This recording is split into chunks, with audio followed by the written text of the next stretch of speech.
Wetzel is not for everyone. For instance, sane people who can easily tell right from wrong or strongly urge to change the channel. Doctors Radio declared listening to Scott Wetzel can be hazardous to your health and can cause sickness, strokes, or wanting to take long walks on short piers. Feelings of agitation, dizziness, depression, frustration, and cold sweats are common when listening to Scott. You can have a bad reaction, such as confusion, redness in the face, teeth clenching, fist pounding, wanting to put a fork in your eye, and feeling the need to throw your radio out the window. Listeners have also reported increased swearing, trouble sleeping, and a strong desire to gamble. Truckers and drivers are urged to stay away. Learn from Jack from Arkansas.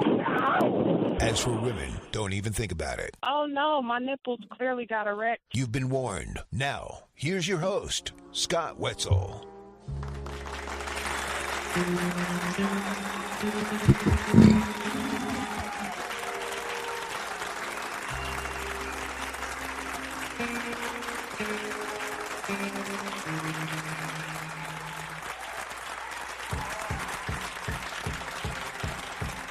And welcome to the Scott Wetzel Show on this fabulous Football Friday right here on FanStream Sports. Yes, the first official Football Friday, as we do have football, preseason football. Yours truly sitting in for the next 2 hours or so, taking a look at the world of sports, including the NFL, a little MLB, a little WNBA, a whole lot of college football, a little bit of this and a little bit of that. You want to send a tweet, it is at Opposite Picks. That is OPPOSITE, Picks, P-I-C-K-S. Email me, go to the website, oppositepicks.com, hit the contact Scott icon and fire away, or swoppositepicks@yahoo.com. Little YouTube chat as well, up and running on our Scott Wetzel YouTube channel. Logging on, feel free, hit that like and subscribe button, and we can converse back and forth as the guys like to do throughout the program, which is always a beautiful thing. Yes, what's going on, LLs, loyal listeners, LWs, loyal watchers? How are you on this fabulous, yes, Football Friday? A little preseason football, and boy, did we hit a home run or what last night? You know, we didn't necessarily go over the picks again yesterday, like we probably should have, but we gave out the picks on Wednesday. And if you followed our trend system, man, a home run after home run after home run, we'll get to that. We got 3 more games later on tonight. Then we got the 5 or 6, whatever it is, on Saturday is the NFL preseason is fully underway. And actually, you know, you can learn a lot. You really can. I know the play is bad sometimes, and you are watching players for the most part you aren't going to see in the NFL this upcoming season. You know, around the quarterback and running back and everyone else. But you can still learn something. And boy, did we learn something last night. We got the absolute lock of the decade coming up here in the next few moments, because there is just no way this is not going to happen after watching last night's play. So we got Red Sox winning again, preseason, little review and preview for tonight's game. Beating the boys in Vegas in the NFL. Our lock of the decade. Number 5 at LSU is still the number 1 issue. Mendoza can't outdo being a Las Vegas Raider. Field of Dreams game. Who knew? More college football over and under win total team plays. And what's going on with Cal Raleigh? We'll get to all those stories. Plus, we got Marc Lawrence coming up at 3 o'clock Eastern time in about an hour or so. We'll do some college football, a little NFL with him. We got a good buddy, Colby Dant. Do some college football over-under and future totals with him. No one knows college football like Colby does at the Sports Gambling Podcast Network. College Experience Podcast is his home. Marc Lawrence, it's playbooksports.com. So busy Friday. Guests are in the second hour.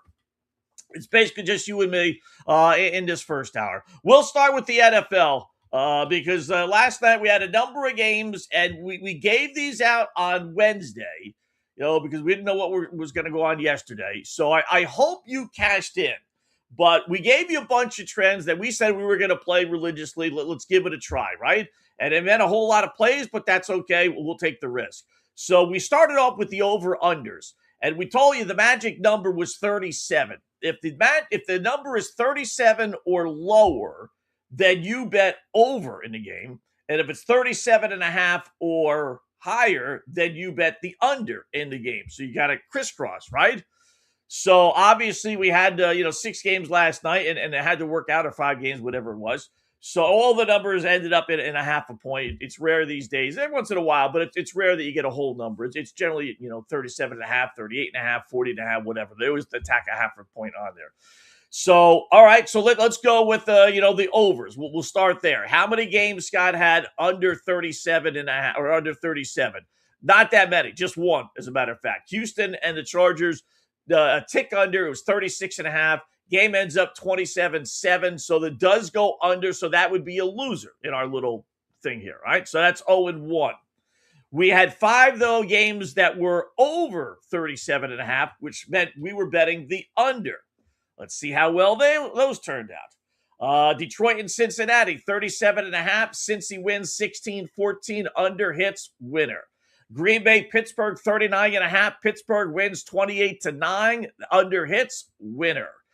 Indianapolis, New England, 37.5. That means betted under. End up being 13-13, winner. Tennessee, 39.5 against San Francisco. Titans end up winning 19-13. Under hits again. Winner. The only one that lost on the underside was Arizona and Las Vegas. Barely. Just barely. When we gave the number, and some of these numbers may have changed a little bit, but 39.5 was it on Wednesday when we looked. Ends up being 24-17, so that one did go over. So we went 4-1 with the unders, 0-1 with the overs. 6 games, we went 4-2. Not bad. I'll take that. Beats 3-3, that's for sure. Certainly beats 2-4. So you want to give me a 4-2 every 6-pack I buy?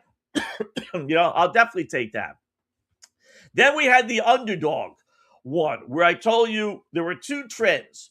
If you're an underdog from 1 to 3 points in the preseason over the last decade, you've covered 60% of the time, which is a pretty good clip since 2015. Road underdogs of 2.5 points or less, not 3, but 2.5 or less, covered at a similar rate, 75 and 38 against the spread the last 10 years. Those are 2 pretty solid trends, right? Anytime you get a number that's 60% or better, that's as good as it's realistically going to get. So, all right, so we were going to follow those religiously. So let's go with trend number 1, underdogs. Any underdog, home or away, from 1 to 3 points. We had 3 last night. Pittsburgh getting 1.5 against Green Bay, winner outright. New England getting 2.5 against Indianapolis. Remember, that ended up in a 13 all-tie. We'll take that winner. And then we had San Fran +3, which is really, that was one where, as I'll tell you here, we kind of bet against ourselves. So San Fran +3, that was a loser. They lose by 6. So the number 1 trend, in our 1-2 order, is Pittsburgh and New England winning, San Fran losing. So we ended up, we're really winning. So we ended up 2-1. The ones that were road dogs or less, that was number 1, right? Then the road dogs or less of 2.5 points ended up having 2 plays. Chargers getting 1.5 against Houston, winner. Arizona getting 1.5 against Las Vegas, winner. So we went 4-1. And then we told you some coaches and some teams that we're always going to play on and play against. One of them was Tennessee, which again, kind of contradicts our San Francisco. So they both kind of wipe each other out. But Salah, when we do with the New York Jets, as bad as they were, he was terrific in the preseason, going 10-2-1. So we told you we're always going to bet on him. So you should have bet on him from that standpoint. So that was a winner. That was the only one on that. Play against, we don't have any, or at least we didn't yesterday. So if you add it all up, we'll delete the Tennessee and the San Fran. No sense betting that and then losing the big, right? So realistically, on the teams and the underdogs, we ended up going 4-0. Not bad. You couple that with and then what I tell you, one of my absolute favorite plays in a preseason is week number 1. You play on the teams that played in the Hall of Fame game because they're one step ahead of all the other teams. So when they play last night, Arizona and the Raiders are just kind of getting their, feeling the ropes here. Arizona did that last week. That is a huge advantage. So I said, always play that. So we're going to play Arizona and Carolina. Lo and behold, Arizona wins. So if you add it all up, 4-2 with their over/under plays, play on game, with the team under their belt, in Arizona, that's 5-2. The road underdogs, 6-2, 7-2. And then the underdogs are 1 to 3 points, 8-2, 9-2. But 9-2. So for those that say, well, preseason's for the gambling degenerates, and you don't know, and how can you tell? It's the backups. You can tell if you do your homework, like anything when it comes to gambling or anything else. if you do your homework, you could find some trends. You have to make sense of them. You just can't arbitrarily say, okay, I'm going to bet a team because the trend says so. If the coaches are different, the players are different, the GMs are different. If it wins, it's just luck. It's not because of a solid trend. You look for trends. You look for head coaches who have shown a history of caring about the preseason, not caring about the preseason, and you just try and follow those where the trend makes sense. If you're going to bet against Dan Quinn, like we'll talk about here in a little while, you're going to follow Dan Quinn's career, whether it's with Atlanta or Washington. He just doesn't care about the preseason. Simple as that. 17-1 against the spread. So it's not a Washington thing where the coaches have changed. It's a Dan Quinn thing. The only one that is we're going to continue to bet against Dallas because that's a Jerry Jones thing. And Dallas 7-24 straight up, no matter who the head coach has been. They just don't care about the preseason, and I'm guessing that's coming from the top. So what was it? 8-2, 9-2, 9-2 last night. Not bad, not bad at all. So watching these games, and I'll get to today's picks a little bit later on in the program. But watching the games last night, there were a couple of things that stood out, but I won't bury the lead. I'm telling you right now, there is no way in the world. After watching this team play yesterday, DraftKings has their win total at 7.5. And I will tell you who the team is. You might not really be able to figure it out, believe it or not. But I'll go over their schedule, right? And then let's see if we can find 8 wins for this particular football team. All right, they got the Jets. All right, they can win that one. Right? And they got the Giants. And they can win that one on the road. There's 2, Scott. That's a pretty good head start. Not their first 2 games of the year, but in the first month. Then they got Philadelphia not winning. Then they got Baltimore not winning. Could they beat the Browns? All right, now that's 3 winnable games, and we're going to give them 3 wins in all. They're going to be the 50-50 team that wins the heads or tails, right? At Cincinnati not winning. Jacksonville not winning. Dallas not winning. Washington probably not winning. Detroit not winning. Could you get a split out of Indianapolis? Little hint. Okay, there's 4 wins. Could you win against the Raiders? That's 5 wins. Pittsburgh, that might be a toss-up. It's near the end of the year. And by that point, I'm expecting, everything to be just blown up in smoke with Pittsburgh. So I'll give you that one. That's 5 wins. And then they finish up at Houston. They're not winning that one. Best case scenario, they're getting 5 wins. And the team I'm talking about are the Tennessee Titans, or is the Tennessee Titans. I'm telling you, and I'm a Cam Ward guy. I wanted the Dolphins, as a Dolphin fan, to empty out their draft lotto and go ahead, take 5 first-round picks. I don't care. This guy's going to be great. He was terrific. Everywhere he was in college, including where he finished up in Miami. I thought he was going to be the be-all, end-all, and I still think he can be good. I'm not, throwing him out with the dirty dishwater. But, man, he was awful last year, and I was willing to write that off. Like Bryce Young, I jumped off the band, and I was never on the band. I didn't like Bryce Young coming out of college. I thought he was too small. Same thing with Tua Tags, right? I want nothing to do with mostly Alabama quarterbacks. So I jumped off that bandwagon quickly. I'm not necessarily jumping it off right now with Cam, and I thought he would be good. He sucks. Oh, and then they hired a defensive head coach in Salah. He's a defensive guy. The face of the franchise is your quarterback. Not only did you hire a defensive guy as the head coach, you hired a young guy, relatively speaking. So, he doesn't know what the fudge he's doing. And the face of the franchise is clueless. This team is just awful last night. Now, they won the game, but not because of Cam Ward. He looked lost. He didn't make – if what we saw last night, and I'm willing to bet on that, is what we're going to get this year, he didn't make any progress from last season. None whatsoever. You can make the case he looked worse than what he ever looked last season. They're not beating Philadelphia. They're not beating Baltimore. They're not beating the games against Houston. They're not winning against Jacksonville. There's no way. They're not winning at Cincinnati. I'm not even winning against the Cowgirls, who somehow or another found a way to lose against Arizona last year, like their 1 win after week 3. But even Dallas is going to be able to beat them. They're not winning in Detroit.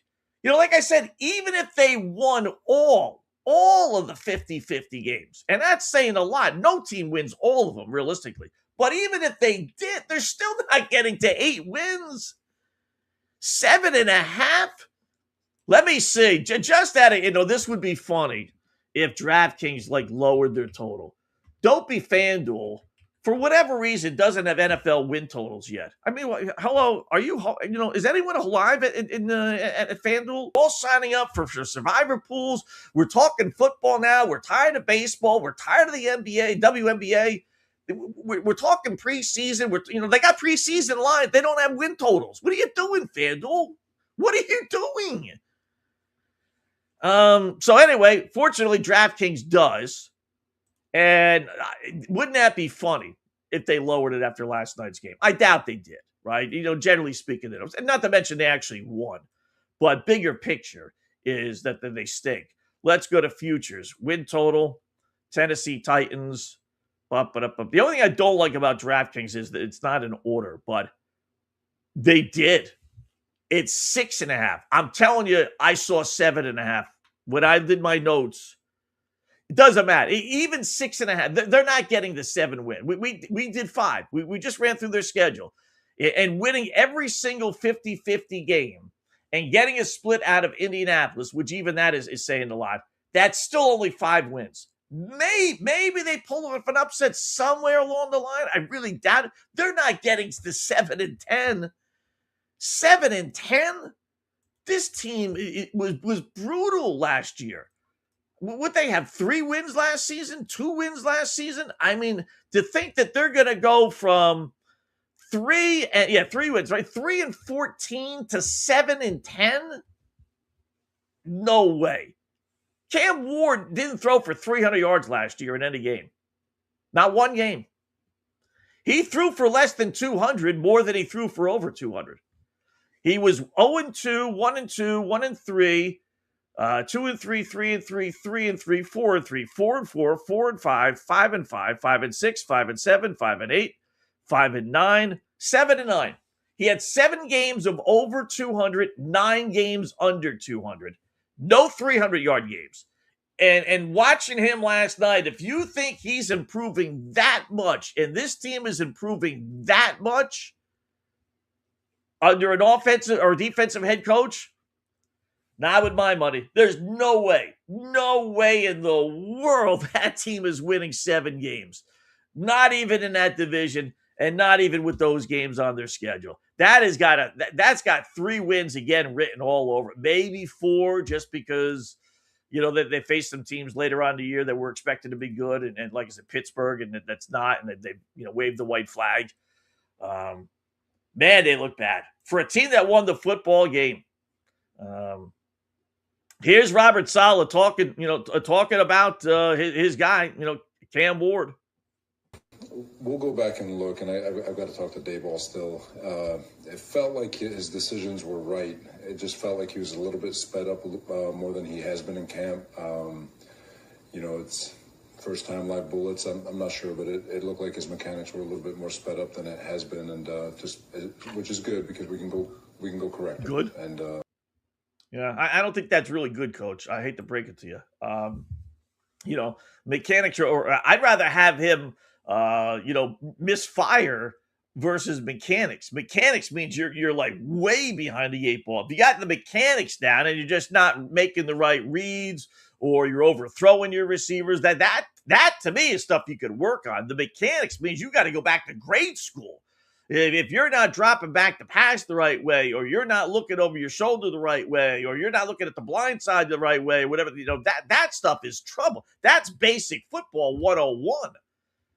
So then when you throw in, well, it's preseason, Scott. Yeah, I know that. But you're taking on a San Francisco team that didn't play anybody defensively.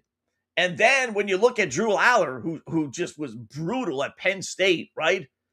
He played for Pittsburgh last night against Green Bay. Green Bay played some of their starters, finished 10 of 13 for 150 yards and 3 touchdowns. I mean, here's a guy that stunk, just stunk, never won a big game in his life in college. And, albeit first game, I get that, but still first game, he throws for 150 yards and 3 scores, leads Pittsburgh basically to the victory. And on the other hand, I got Cam Ward in year number 2, and he looks like he's a rookie out of Topeka High. 7 win. No, now listen, I was looking over some of my notes and, just going to go over, I give out picks on the website and stuff, right? So I was just cleaning up some website from last year. And I will say one of my plays last year was under New England Patriots, and their over-under was 7.5. And I wrote, if this team wins 8 games, I'll quit gambling, right? And they go to the Super Bowl. So obviously I didn't quit gambling. So crazy things can happen. There's no way in the world that I ever buy in New England winning, going to the Super Bowl. Never. I don't know what odds I would have laid on that, but, if you would have said your life, I think I would have said, okay. Devil went down to Georgia. My soul against your pick. And I would have lost. But I'll go right back to the well to go get my soul back. There's no way this Tennessee Titans team is winning, 8 games or 7, even 7 games. I wish it was 8. That's funny. I wrote down 7.5 yesterday. I got a feeling they lowered that. I really do. Now you could go, if you want to view more, you want to lay 8. Under 8 is minus 320. Nah, I don't want to do that. I'll do the under or under 7.5 rather is minus 186. I don't want to do that.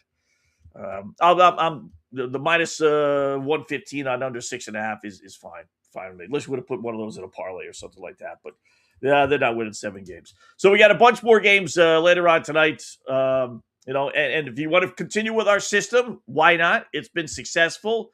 You have some games this evening that work out. As far as the over-unders, right? We'll start there again.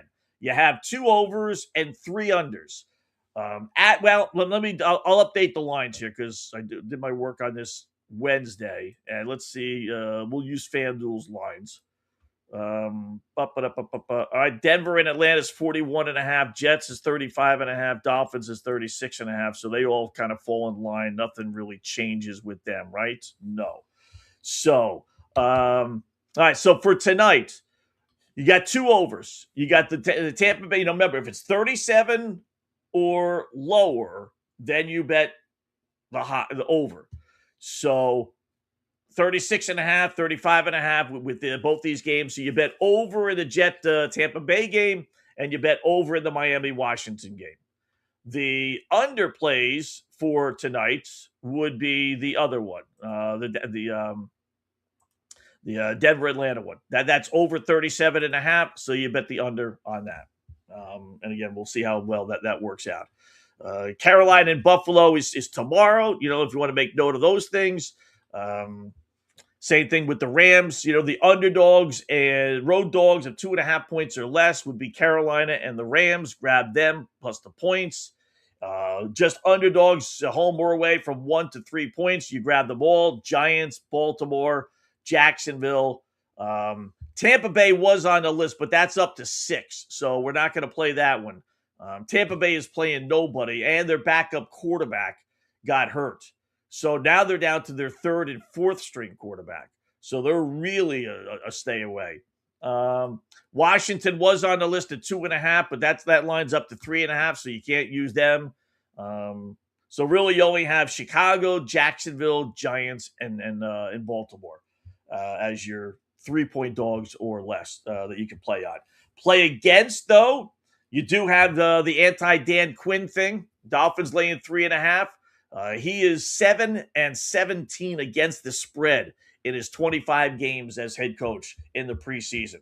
So, and then the Dolphins got a rookie head coach. So that's a double whammy. We look for rookie head coaches who want to bring in the winning attitude, install winning attitude. Not to mention it's his first game also. So that's a positive. So that you would bet the Dolphins with that being albeit 3.5. Dallas, I told you the numbers. You're betting Seattle tonight, laying 3, or tomorrow, laying 3.5 or so. Dallas 7-24 in the preseason, 9-21-1 against the spread. And then you got to lay the wood. If you want to bet it, there's a reason why the Jets are up to 6.5. I told you the news about the quarterback, which I'll get into here in a little bit more. Bottom line is, though, Tampa Bay is 8-14 straight up. and 7-15 against the spread with Todd Bowles. He just doesn't care about, the preseason. And again, he's got the backup quarterback that got hurt, so he's down to his third and fourth string quarterback. Baker's not playing today. There's really no reason. I would not be surprised if that line went over 6 and got over even a touchdown when the people really start betting this stuff for later on tonight. So those are the plays against. The plays on for tomorrow would be John Harbaugh with the Giants getting points against Minnesota, and then Cleveland. It's an anti-Chicago thing. Plus, you got the quarterback battle with the Browns, and the Bears aren't playing anybody. So, yeah, a little preseason. You got some stuff there to play around with. So it is a lot of fun. Couple of other NFL notes. Fernando Mendoza played last night, and I watched some of that game. He didn't look bad. You know what the problem was? And listen, I'm not going to hold him to this, for the rest of his career, let alone this season. Or actually this season, let alone the rest of his career. But it's the stumbling, bumbling Raiders. It's just, I don't know what it is with this dopey team. You could change owners or at least bring in new owners, i.e. Tom Brady. You could bring in new GMs. You could bring in new head coaches. You could bring in new players.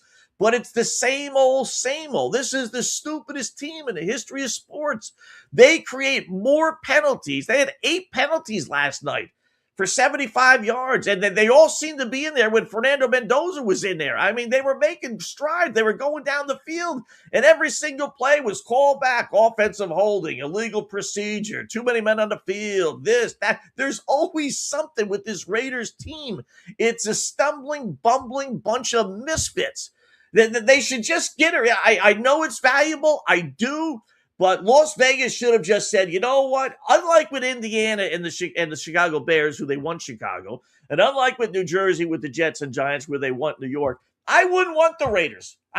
Forget it. Give me Baltimore and the Cleveland Browns. You can have the Las Vegas Raiders. You can have the LA Raiders, the Oakland Raiders, whatever you want to call them. Take the Raiders. I don't care. I want to get rid of that stench that is the Raiders over the last 30 years. That is just one mistake after another waiting to happen. The poor guy is playing well last night. And every good play was called back. He was 10 of 16. And then I'll give him a lot of credit. Afterwards, he was talking, they asked him, how well you thought you did and everything. He finished 10 of 16 for 97 yards, no interceptions, touchdown pass, sacked only one time. And, his thing was, I let the team down. And I'm like, you let the team down? How'd you do that? You didn't commit one penalty. It was the stumbling, bumbling offensive line and the wide receivers and everyone else that was committing penalty after penalty after penalty. Your numbers were terrific. But I give him credit. He took the high road and didn't say, well, I played well, but these idiots suck. He didn't. He could have. He should have. But instead he said, no, my fault. I let the guys down today. No, you didn't. It's the Raiders, dude. It's the Raiders. It's not, listen, when you went to Indiana, remember, it was only Indiana 1 year. Things had already turned around with Kevin O'Rourke the year before. So he hasn't been in a situation like the Raiders where it's just one mistake after another. Welcome to the Raiders franchise, dude. You're going to have to be extra good. There's been a lot of decent quarterbacks that have come and gone, that just couldn't get this dopey team over the hump, including Derek Carr. But, for one game, it's kind of like a smack in the face of reality with this Raiders team. How the hell do you commit 8 penalties in a preseason? Really, the officials want to get these games over with. They're not looking to call penalties. What, are you kidding me? And like I said, every single drive, it was penalty after penalty after penalty. I don't know what it is about this Raiders team. I don't know, but I'm telling you, it was something else last night. It really was. So, no Aaron Rodgers. We didn't think he was going to play for Pittsburgh. No one realistically thought that. Steelers played well, though. Like I said, Aller played well. Bungles, ended up winning, not covering. And they did play their starters, including, Joey B, who played the series, maybe 2, finished 5 of 6 for 39 yards. They played a bunch of quarterbacks, including Joe Flacco. So, that was kind of a stay away game from us. Nothing really crazy. Patriots and Colts. the Colts getting a little bit of heat for kicking a field goal in the final minute, but it was a 61-yard field goal. I have no problem with that. Forcing a tie. There are no overtimes in preseason. They changed that rule. There was, then there wasn't, then there was, and now they eliminated the overtime. So you want to kick a field goal? It's a 61-yarder, and it was well over. It's like a minute 21 left. No problem with that. So especially since we were, getting the 2.5. So nothing crazy there. Drake May did not play. Chargers, Texans, Trey Lance looked okay. Big deal. Nothing really, that stood out yesterday. So today we got 3 more games, including that first one there with Denver and Atlanta. So here's the lowdown. Denver says they will start their players. Obviously, but the regular starters will start. No matter who is starting, it's still a starter, right? But the regulars will start, but no Bo Nix. He's still dealing with that fractured ankle, so don't expect him to play. He might play in the preseason game number 2 and 3, said Sean Payton. Falcons are going to start Tua Tags. No Michael Penix. He's still out with his ACL injury, so you got to get a dose of Tua Tags, Cooper Rush, then Jack Strand. Little surprised Denver's a favorite in this game. I think the quarterback edge goes to the Atlanta Falcons there. I'll be curious to see what Tua does. He's probably going to stink. It's down to 3.5. It was 5.5. But, I would think the Falcons would win that game with Cooper Rush. And then Jets, Tampa Bay, like I said, Jets say everybody is playing, according to Aaron Glenn. Jake Browning was slated to start, but he got hurt in practice this week. So you're going to, and no Baker Mayfield. So Tampa Bay is going with Connor Bazelak, the kid from Missouri, and Jalen Daniels. Not Jaden Daniels of Washington, Jalen Daniels of Kansas. Against a Jets team that says they're playing everybody. That's why that line is up to 6.5. Now, I don't think it'd get ugly because Aaron Glenn loves, Tampa Bay's head coach Todd Bowles. He was here when Glenn was playing. But they should have enough to cover the 6.5-point spread. And then our Dolphins and Redskin Potatoes, they did scrimmage this week, which sometimes takes a little, oomph off of it. Malik Willis is expected to start for the Dolphins. Hafley, the head coach there, says, the regulars should play some. How much is some? Who knows? And basically, Washington is sitting everyone, as we told you, the philosophy with Dan Quinn. So you have a situation last night with Tennessee laying 3.5 on the road. They won and covered. God-awful team. And you got the same thing tonight with Miami on the road, laying 3.5. God-awful team. But that's the preseason. That's just how it works itself out. Couple little things here, baseball wise. Not that I didn't know we had, the Field of Dreams game, but I'm surprised I didn't bring this up yesterday. What idiot decided to have the Field of Dreams game last night? We'll get to that. We got Roger Clemens in the news. We'll get to that. We'll take a peek at the Cal Raleigh, believe it or not. And then we got some college football notes to get to as well with this number 5 at LSU situation growing a life of its own. It really is. So a lot to get to, including our picks for later on tonight. We'll review the picks that we gave out last night. We think it's a college football over-unders as well. And pretty funny WNBA news notes to get to. So first hour continues along right here on the Scott Wetzel Show on FanStream Sports.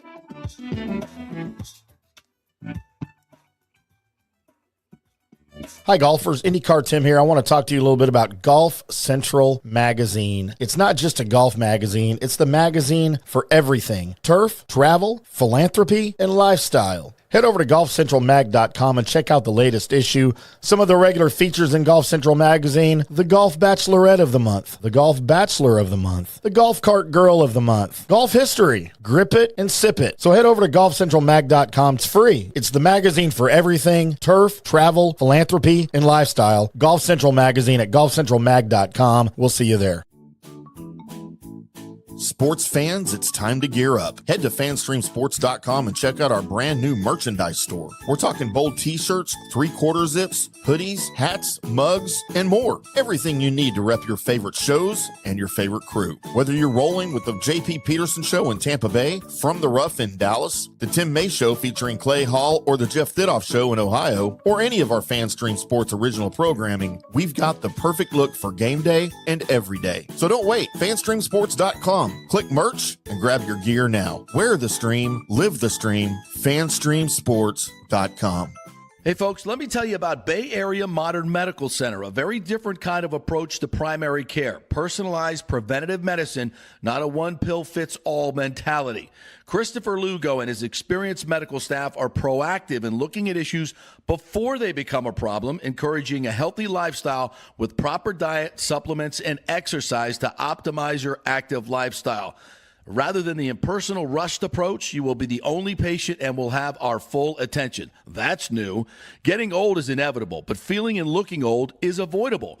Bay Area Modern Medical Centers are experts in anti-aging regenerative medicine that optimizes your body's performance in many areas. So call for an appointment to get started on a journey back to full health and a happy life with a new, modern way of healthcare.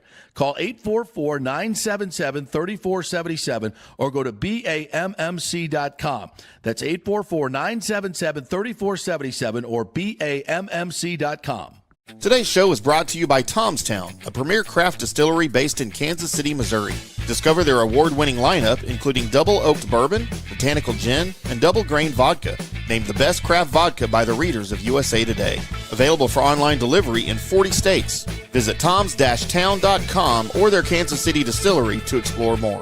Elevate your game with Tomstown, where history meets innovation. Please enjoy responsibly. Orion Golf Management Solutions. Orion Management Solutions has tailored its service packages just like it tailors its approach to customers. Some owners need more supervision, while others need periodic assessment of their short-term and long-term strategies and programs. Orion can be called in to develop a business plan with the existing staff, or we can assist with the daily management of a facility or event. Either way, we make sure the client is satisfied and understands the direction the facility needs to go in order to achieve the owner's goals. Orion Management Solutions can help with owner assistance service solutions, daily course management, business plan development, monthly operations, or as-needed consulting services. Whatever your need, Orion Golf Management Solutions can help. Check out oriongolf.com. Let's go! Right now, back to the show on FanStream Sports.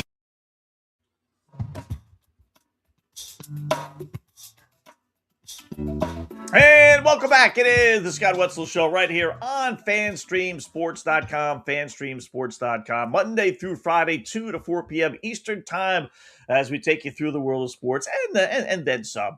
A couple of little YouTube chats here. Our good buddy Timmy and one of the LWs, so loyal listeners out of Pittsburgh, all unders last night. Yeah, you know what, Tim? I did look that up. I thought it did.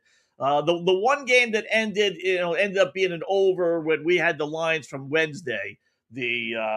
What wasn't really an under, because the line did go to 41.5. So the 37-7 or whatever it was, 27-7 that ended up at 41 did go over. So all unders last night, which is kind of what people generally bet. But the boys in Vegas are pretty good to adapt to these things, so they lower the numbers and this and that. And lo and behold, yep, every single game. 19-13 way under. The Cardinals Raiders was the one. That was 39.5, but it bumped up to 41.5, and it ended up being right up at 41. So that went under. Chargers game went under 27-7, 13 all Colts and Pats, and then Bungles and Lions. And even the Steelers Packers, which had a ton of points early on, no scoring in the fourth quarter, that one snuck under the 38.5. That would be your bad beat of the day, right? You got 37 points. You're sitting on over 38.5. You got a quarter and change left to go. You figure you got to get something, right? Not to be. So are you going to get the same thing tonight? According to our numbers, yes. According to our numbers, it should go 2-1. So, but yes, all unders last night. And then a good buddy, Michael, with the podcast, one of the podcast crew, said he misses the podcast with our family stories, especially about my goofy wife that we always like to bring up. So, yeah, we'll get back to the podcast. We'll resume that at the end of the month sometime. So baseball yesterday, I don't get it. I really, couple of things here. First up, you got the Field of Dreams game, which is a great idea. They've had this gift just drop in baseball's lap, right? Baseball really doesn't have anything. The NFL, the Super Bowl and every week is just great in the NFL, right? Hockey, I don't know if hockey really has anything either, unless it's the Olympics. But sometimes they have the Olympics, and I guess so does baseball. The NBA's got the All-Star festivities and everything else surrounding that, which I know is still pretty good. Baseball really doesn't have that. The home run derby, but who cares, right? They didn't have anything special in the regular season. Then they got this Field of Dreams movie. Great, just a great movie. If you don't like Field of Dreams, then you're just not human, right? So they had this idea, hey, you know what? Let's play a game at this facility. We could make a real Field of Dreams. And they've done it. They played maybe 4 games, maybe 5. I know they stopped a year because they were going to build a brand new stadium, and they did that. So, but they've had 4 or 5 sellouts galore. You can't buy a ticket. Great viewing and everything. And they've done the whole thing really well. They got the players coming out of the outfield cornfields like in the movie, right? So what's the problem, Scott? The problem is they had it last night, as we touched on a little bit yesterday. So what? We got football last night. Well, I know it's only preseason football, but it's football, and it's the first preseason game. It's not the second or the last. This is our first, outside of the Hall of Fame game, this is our first gulp of football is back. Why, out of all of the days? I don't get it. I don't understand. Out of all the days, Major League Baseball, they have the entire summer to play this game. And they're going to pick the day that football returns, knowing how big football is? It's the stupidest thing in the world.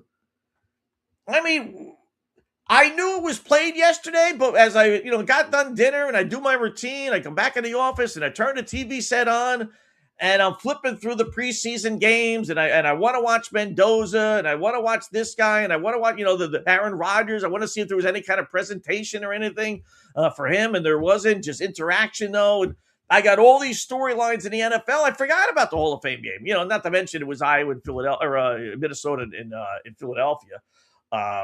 But I understand it. You pick 2 teams, no big deal. But no personal interest for me. So I completely forgot about it until, the game was maybe half over. And then I tuned it on. And it's like, oh, yeah, that's right. There's don't be a, Hall of Fame game. Why? I don't understand. Like when they sat down and they said, we got to pick a game for this Hall of Fame game or this Field of Dreams game. Yeah, it's going to be a sellout all the time, those Scots. It doesn't matter, right? Yeah, I know, but we want to get a mass audience. These advertisers are paying $1 gazillion. Yeah, but it's a Field of Dream games. I tell you what, let's make it on a Wednesday or Thursday because that's when Wednesday is getaway day and all the games are played during the day. And we could have this one at night, or we could make it Thursday when generally that's an off day. And we could have this be almost like a standalone. Okay, all right, that's a good start. All right, so let's pick a Wednesday or Thursday. Sometime in, you would think July and August. You want to get it in during non-school days. You don't want it in September. You don't want it in June when kids are in school. You want to have this be like, okay, a summertime thing, right? All right. How about sometime in July? Yeah, I don't know. Let's do August. No big deal, right? August, July. Yeah, all right, no big deal. Let's do Thursday. Well, Wednesday's usually getaway day, but okay, if you want to do Thursday, that's fine because that's most teams' off days. So we'll do like a standard on Thursday, right? Okay, I'm even okay with that. So you want to use Thursday, the 6th of August? Nah. No, you sure? Nah. No college football. Yeah, I know. There's no NFL yet. Yeah, I know. You want to use the 20th when there's a ton of college football going on already? Or at least getting set to begin? And the preseason is well underway? Nah, let's not do that. How about the 13th, Scott? How about August 13th? Well, we got preseason football starting, Scott. That's the first day. We got 5 games. People have been jonesing for 5 months for preseason, even preseason football. I don't really think that's a smart day. Yeah, let's use that day. Well, how about the Wednesday before? If you want to use that week, okay. How about the Wednesday when there's nothing going on? You got all these afternoon games. We'll have a standalone night game. No. Let's, you know what? I want to go head to head with the NFL. I want to compete with exhibition football. We can be competing with the WNBA on a Wednesday. No, let's compete with the NFL on a Thursday. These people are idiots. I swear to God, the people that run these leagues, that they know zero, whether it's the NHL, whether it's the WNBA, whether it's Major League Baseball. The only two that get it are the NBA and the NFL. And I never want to praise, Adam Silver. Those are the only two. Why in the world would you ever pick? You got 60 days in July and August realistically to pick, and you pick the one in which the NFL returns. Oh, just idiots. Just idiots. I don't know what to tell you. And I'll tell you the other thing that bothers me. Did you see the beginning? No, I did not see it, but I saw a highlight of it, So they're trying to emulate the movie. If you saw the movie, there are different, themes and scenes in the movie, like, all the old timers that are all dead and gone coming through the cornfield. So they had the players last night, some of the old Hall of Famers walking into the cornfield, kind of cute and everything. And then near the end of the movie, I didn't quite get, I will say about the movie, I still don't know if the father who's dead, who comes back to life, knows that's his son or not. I still, people say, yes, of course he does, Scott. I don't know if he does. I really don't. But anyway, they want to emulate that. So Cody Clemens is on the Minnesota Twinkies. He's the son of Roger Clemens. No, it's Iowa. Is this heaven? No, it's Iowa. And then they go back. And as in the movie, they have a little catch there, right? All right, that's cute. No one's really, I will say, no one's paying attention, right? There's enough people mingling on the side, but all right, so they have the catch. All right, so what's the problem, Scott? Why does everything have to bother you? I don't know. I think it comes with being married. Everything bothers me. What did I miss? What do you mean? Since when has Roger Clemens been back in the good graces of baseball? What did I miss? This guy went to court. He lied in court. Why he didn't get his ass thrown in jail, I don't know. But, he threw his best friend, Andy Pettit, under the bus. He was as much a villain in the steroid era as Alex Rodriguez and Barry Bonds. Those three were really the figurehead on steroids, and Rafi Palmeiro as well. And Palmeiro's still a pariah, and that poor guy, he lied with the finger pointing, I did not do steroids. But Clemens was basically the same thing. And somehow or another, somewhere along the line, Roger Clemens got back into the good graces. He's on Fox TV or whoever was doing the games. He was part of the broadcast. I remember saying that at the time. Like, what? All of a sudden, Roger Clemens is back in good graces? All of a sudden, he's got to be part of this Field of Dreams thing? I get it. His son is on the team. But you know what? You didn't have to have Cody and Roger. You could have picked any other player on Minnesota or Philadelphia. I'm sure. Without thinking, I'd have to look at the rosters. I'm sure there's another player that's got some family ties somewhere along the line. And hell, you don't even need family ties. Who cares? Just get a regular father. What's the difference? And that would really emulate the movie more than anything else anyway, because, the father didn't have a chance to really be a Major League Baseball player. Turned into a doctor as he crossed the line, So that would have made more sense, getting an obscure dad.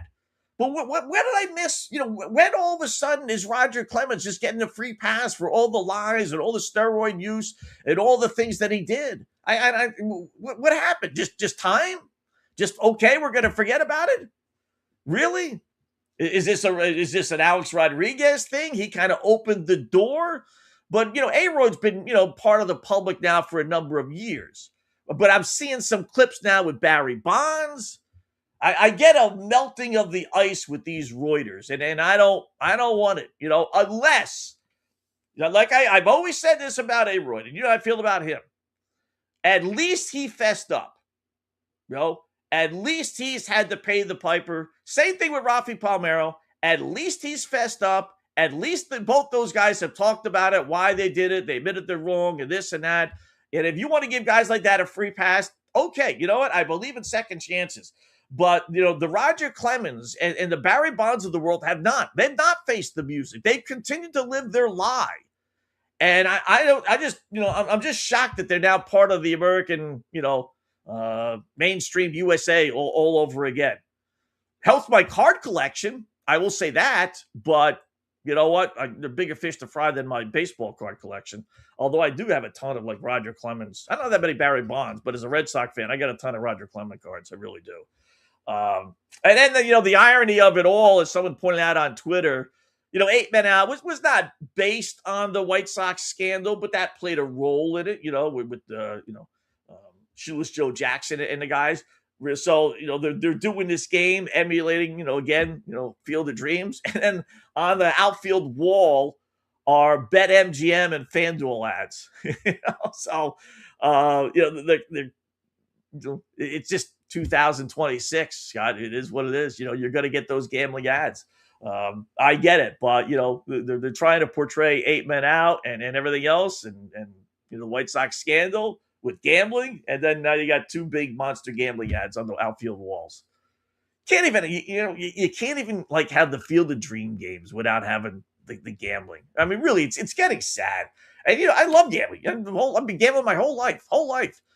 But it's like, Roger and Barry. Every time you turn around now, I got to see that. I don't want to see it. I really don't. But I thought that was kind of funny. When I was turning around, I was like, there's the BetMGM and FanDuel slogans in the outfield, when they're talking about gambling being supposedly so bad and everything else. So, Red Sox do win yesterday, speaking of baseball. So, our black cloud finally hit. We got that. And you know what? I'm actually encouraged in that, they only ended up taking 1 out of 3. And I was hoping before the series began 2 out of 3, or 2 out of 4, rather. They took 1 out of 4. But I was hoping for 2, but I'll take it knowing we've got the last win, and they're taking out a Pittsburgh Pirate team that's all but done. Bennett is pitching tonight for the Bo Sox. It's a 3-game series. I got a funny feeling, and I'm usually pessimistic with this team. I got a funny feeling they take at least 2 out of 3. I think just getting that 1 win last night, grand slam, it was a close game until the 8th inning when they broke it open. I can't help but think, wow, that's good. All right, we'll get out of here with a win. Not that bad of a deal. Could have been obviously a lot better, but still we'll take it. And I got a feeling they win tonight. I'm not going to bet on them, but I'm feeling a little bit better. Even though they did, like I said, win only just 1 out of the 4 games. But still, hopefully that turned things around. As far as, last night, Brewers scored a couple of runs in the 9th inning. They beat the Dodgers 5-4. So the Dodgers still still scuffling a little bit. By the way, the Field of Dreams game was 7-1 Philadelphia. A lot of 7s last night. How weird is that, right? Angels score 7 runs, win. Phillies score 7 runs, win. Nationals score 7-run, win. Boston scores 7 runs and win. So 4 out of, there are only 9 games. 1, 2, 3, 4, 5, 6, 7, 8. Yeah, 9 games. And 4 of the winning teams scored 7 runs. So interesting. We'll have our picks a little bit later on as far as who we're going to play later on tonight. We'll have some NFL and baseball picks thrown in there. So, good job by our buddy, coming up here in just a couple moments, actually, Marc Lawrence. So in his coffee club, it's a week, or it's a daily email that he sends out, all kind of stats and trends and different things, storylines heading into today's action, right? So yesterday, he did a good thing with Cal Raleigh with Seattle. And it is true.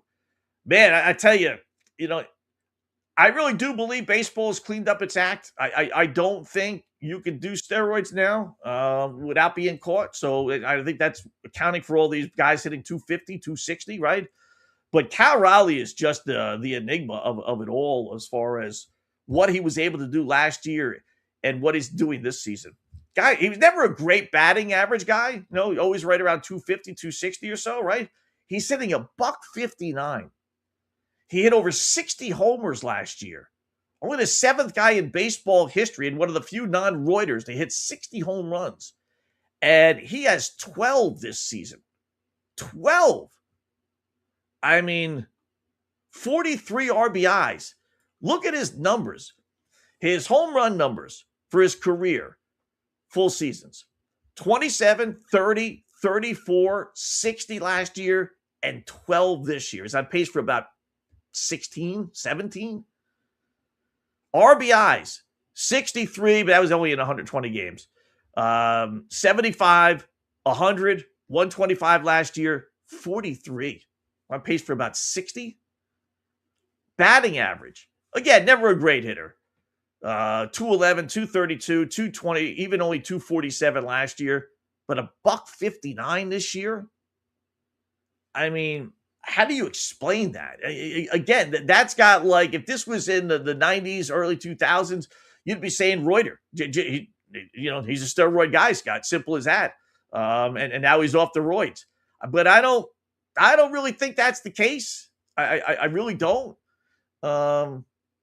I'm not sure what it is. It can't just be. I know he was hurt there for a little while, but he is back. He's still played close to 100 games. He's got to play 120 or so games. Very weird. Very, very, very, very weird. And listen, you could point to him. Not that it's only his fault. There's more to it than that. But you got the Seattle Mariners. A step away from going to the World Series last year, and this season, 8 games under 500.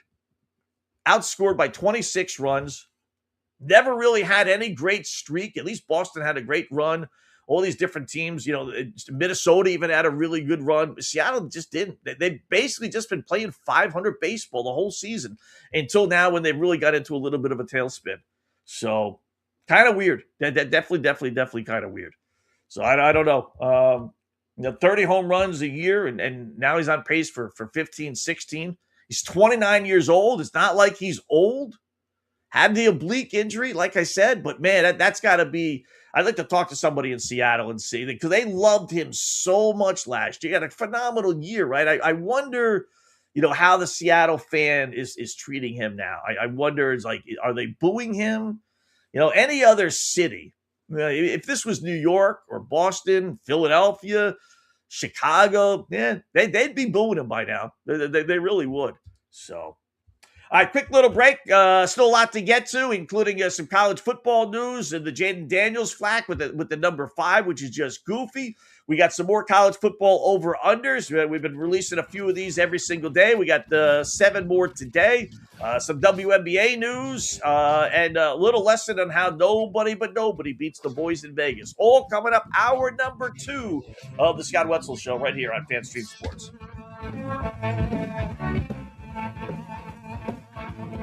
Hi, golfers. IndyCar Tim here. I want to talk to you a little bit about Golf Central Magazine. It's not just a golf magazine. It's the magazine for everything. Turf, travel, philanthropy, and lifestyle. Head over to golfcentralmag.com and check out the latest issue. Some of the regular features in Golf Central Magazine: the Golf Bachelorette of the Month, the Golf Bachelor of the Month, the Golf Cart Girl of the Month, Golf History, Grip It and Sip It. So head over to golfcentralmag.com. It's free. It's the magazine for everything: turf, travel, philanthropy, and lifestyle. Golf Central Magazine at golfcentralmag.com. We'll see you there.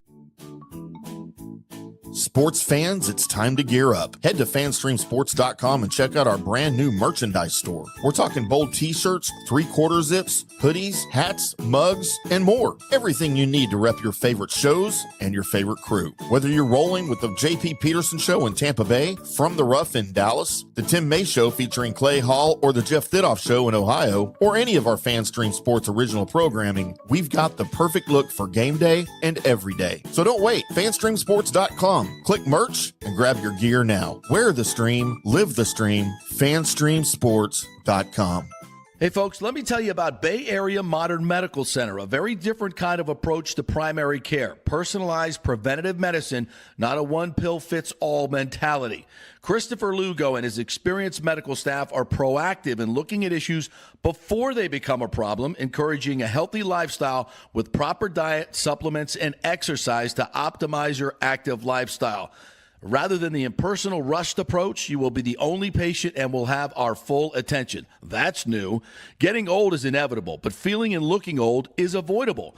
Bay Area Modern Medical Centers are experts in anti-aging regenerative medicine that optimizes your body's performance in many areas. So call for an appointment to get started on a journey back to full health and a happy life with a new, modern way of healthcare.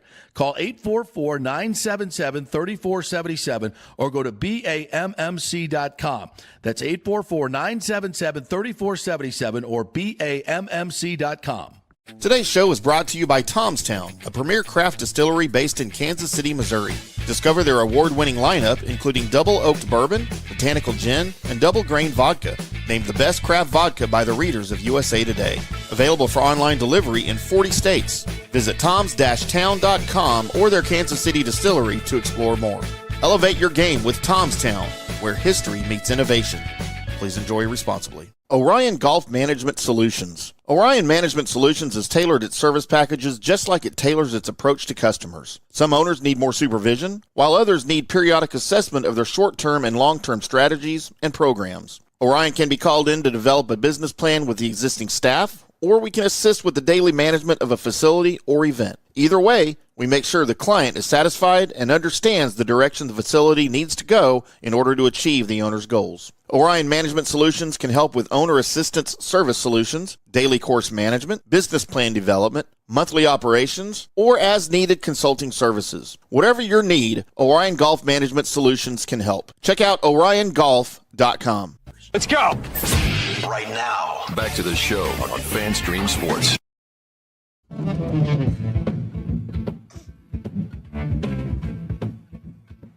All right, welcome back. It is hour number 2 of the Scott Wetzel Show on this Football Friday. Talking a little NFL, a little college football as well. We got the 2 guests. Colby, if you're watching and listening, if you hear me, you're at 3:30. So we got 2 guests on the line. Yeah, you had emailed me 3:30, right? So no problem, not a problem. We got our good buddy Marc Lawrence, though, joining us here. Playbooksports.com, playbooksports.com. What's going on, Mark? How are you this Football Friday? Go ahead, Scott. Yeah, I mean, I was just going over, before you came on the Coffee Club yesterday. You pointed out some great numbers on Mariners catcher Cal Raleigh. By the way, Coffee Club, great little email that you should sign up for, nice and easy over at playbooksports.com. And the numbers, Mark, I don't know, how do you explain it, right? I mean, if it was 15, 20 years ago, I'd say steroids, but I really don't believe steroids are in baseball anymore, not like they used to be anyway. But this guy was phenomenal last year, and this year he can't hit his way out of a paper bag. It's crazy. You know, what's amazing is not only was he phenomenal last year, but you go back a couple of years also behind that. They weren't bad when you add them all up collectively, but they're nothing like they are this year. He's completely fallen off the map. Who knows what? I'm sure he doesn't know, and I'm sure he'd love to find out why. Yeah, I just, he's never been a great batting average guy. I pointed that out. So, but still 158, 159, like he's batting now is like really, really bad. He was never that bad. Usually around 230, 240 or so. But I'm sure the Mariners fan is pulling their hair out. If they were in a playoff spot, they'd probably just say, all right, he'll break out of it. But they're obviously not, Mark. I mean, they're in danger of falling out of this thing completely. And you hate depending on one poor guy, but, he's the main guy on that team, or at least was last year. Right, just like a quarterback of a team that you're depending so much on him. You're looking at a player like that who had the year that he had last season, and he shows. I think where the finger has to be pointed there, no doubt about that. Yeah. I was watching some of the preseason action last night, Mark, before we get into maybe today's games and some other things. I tell you, the one thing that I took out of it is this Tennessee Titans team. I don't know how much you saw of that game last night, but I'm a big Cam Ward guy, at least was coming out of college. And in college, I was ready to give him a pass for last year, but man, he looked awful last night, Mark. Their over-under is 6.5 on DraftKings. And man, I don't see 7 wins with that football team. I really don't. It's kind of hard. You look at that schedule and you add it all up, Scott. You know, they're in a soft division. We'll give them that. But you still have to win games. And like you said, he did not look good last night. Okay last year. Not the first, didn't play like the first quarterback of the draft last year. But I think they've got some problems here this year. I don't see them going anywhere other than the cellar again this year. Yeah. What did you watch any of the games last night? Any impressions? I didn't have a chance to watch too much any of them. And truth of the matter is, I don't really watch a lot of preseason football. I'll read about them. I'll put the scores in my database and evaluate as things continue to keep moving forward. What I look forward to is the third and final week, what used to be the fourth and final week, but now the third and final week, to see when we get a little bit more time with these starters in these lineups here, you can tell a little bit more about these players. And right now, we're lacking so many what I'm going to call QB1s. These first string quarterbacks on these teams, they're nowhere to be seen. You know, Aaron Rodgers, the likes of that. We know Patrick Mahomes and what his situation is, but we're not getting real genuine football at this time of the season. Yeah, it's a little misleading too. You know, for the fan that watches and they see Drew Aller last night, right? He was mediocre at best at Penn State, right? And he comes in last night, throws for 150 yards and 3 touchdowns. And you're thinking, wow, this guy should be starting. But it's just a whole different ball game when you put the real guys in there. It is amazing the difference, Mark, between the star NFL quarterback and really a backup quarterback. Well, you know, I put it all on the coaches here, Scott, in preseason when it comes to handicapping that. It's the coaches, and they have game plans. Some of them play to win. Some of them play not to win. They play to evaluate instead. So I like to focus on the coaches that I know are going out there to try and win a football game, and then maybe pair them up with a guy that's so not trying to win a football game. That's, I think, where you have your big edge in the coaching in the preseason games. Yeah, I looked at that, headed into this week, and so far it's 1-0. You know, Robert Saleh was terrific with the New York Jets for whatever reason, 10-2-1 in the preseason. Yes, they did get the win. As bad as Ward was, he did get the win and get the cover last night. Did Tennessee? We got the Harbaugh situation with the Giants tomorrow. That'll be interesting to see if he has the same kind of philosophy as the Giant head coach. Dan Quinn is one right for tonight. He's 7-17 against the spread in the preseason, so I don't think he's going to be taking this one too seriously in one of the games this evening. No, in fact, I reevaluated the players and the coaches in our preseason edition of the playbook is out this week. It's like 24 pages of just really, really good deep down football information. And we put Quinn into the quarterback coaches, and we actually found him to be 7-20 straight up and 6-21 to the spread. He's one of the worst coaches when it comes to the preseason. He flat out doesn't care if he wins or loses. Yeah. Tell you one of my favorite preseason ones, you can only have 2 games, but it hit last night, so I'll brag about it. And that is, I like playing, Mark, on the teams that played in the Hall of Fame game, next game, because they got one game under their belt that puts them so far in my world ahead of the team they're playing in week preseason number 1. That to me is a huge advantage. Arizona played well again last night. That they win and cover, obviously, against the Raiders. And then Carolina's basically pick them, maybe getting 1.5 or so tomorrow against Buffalo. What are your thoughts on that? Yeah, we're going to find out about Carolina a lot tonight, Scott. And when I say that, yes, they do fall under that a game under their belt thought or theory in the preseason, which really, really means a lot. And what you're saying is really true. But Canales has really struggled in the preseason. That was his first win and cover in the preseason as a head coach. Or I should say he was 1-5 and 0-6 to the spread going into the preseason Hall of Fame game. So he's never been much about that. Now, if he comes out with a win and a cover here, we have to look at him entirely differently. And maybe we do so because his football team is all about making the playoffs last year and this year. Mm-hmm. When do you put your futures in? Do you wait till the end of the preseason? Do you wait to see something starting quarterback battles are settled? Or do you say, nope, you know what, I like this team or I don't like this team, I'm going to bet it now versus rather than later? Well, the truth of the matter is that on future bets, I'm really playing those early, and I'm basically playing them on either strength of schedules. I'm playing them on teams that were plus to the turnovers and minus to the turnovers last year, because what goes up usually comes down in the National Football League and vice versa. If you had a lot of turnovers last year, you come back the next year. That's going to be the Jets, by the way, this year. They will improve just by that statistic Whether it'll be enough to get him out of the cellar remains to be seen. But we'll see what Chicago Bears do this season. They led the National Football League in giveaway takeaways last year. And it only tells me one thing, that look for them to come backwards this season. If they come backwards, that's going to make a wide open NFC North battle. Yeah. How weird would it be if I don't know if you've been following this at all, but there's serious consideration on them going to Indiana and still being the Chicago Bears, apparently. But, it's, the old age-old thing. It's, build me a new stadium, and these cities and states, are turning some teams down, and now they're threatening to move to nearby Indiana. How crazy would that be? It would be crazy. I went through it in Cleveland with the Cavaliers. Yep.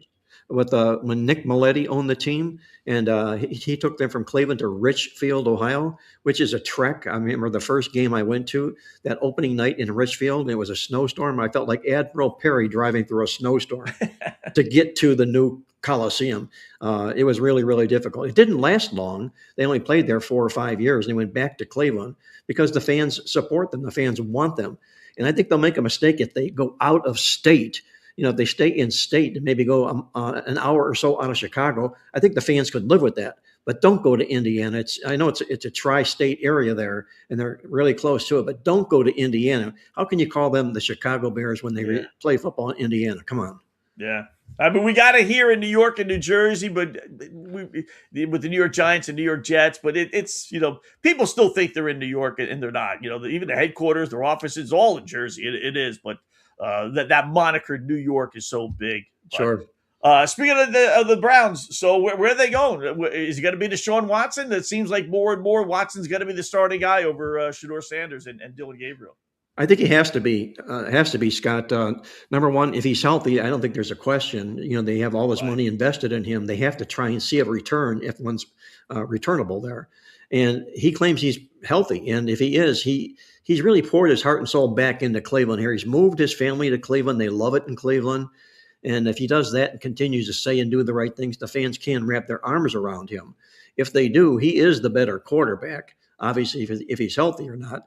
Shedeur Sanders will be a nice backup, but they're not going to go anywhere with Shedeur Sanders here. He's very limited. I mean, he can look good at times, but he can also hold the ball way too long, and that only leads to sacks. So I think you're going to see Deshaun Watson open the season up for the Browns.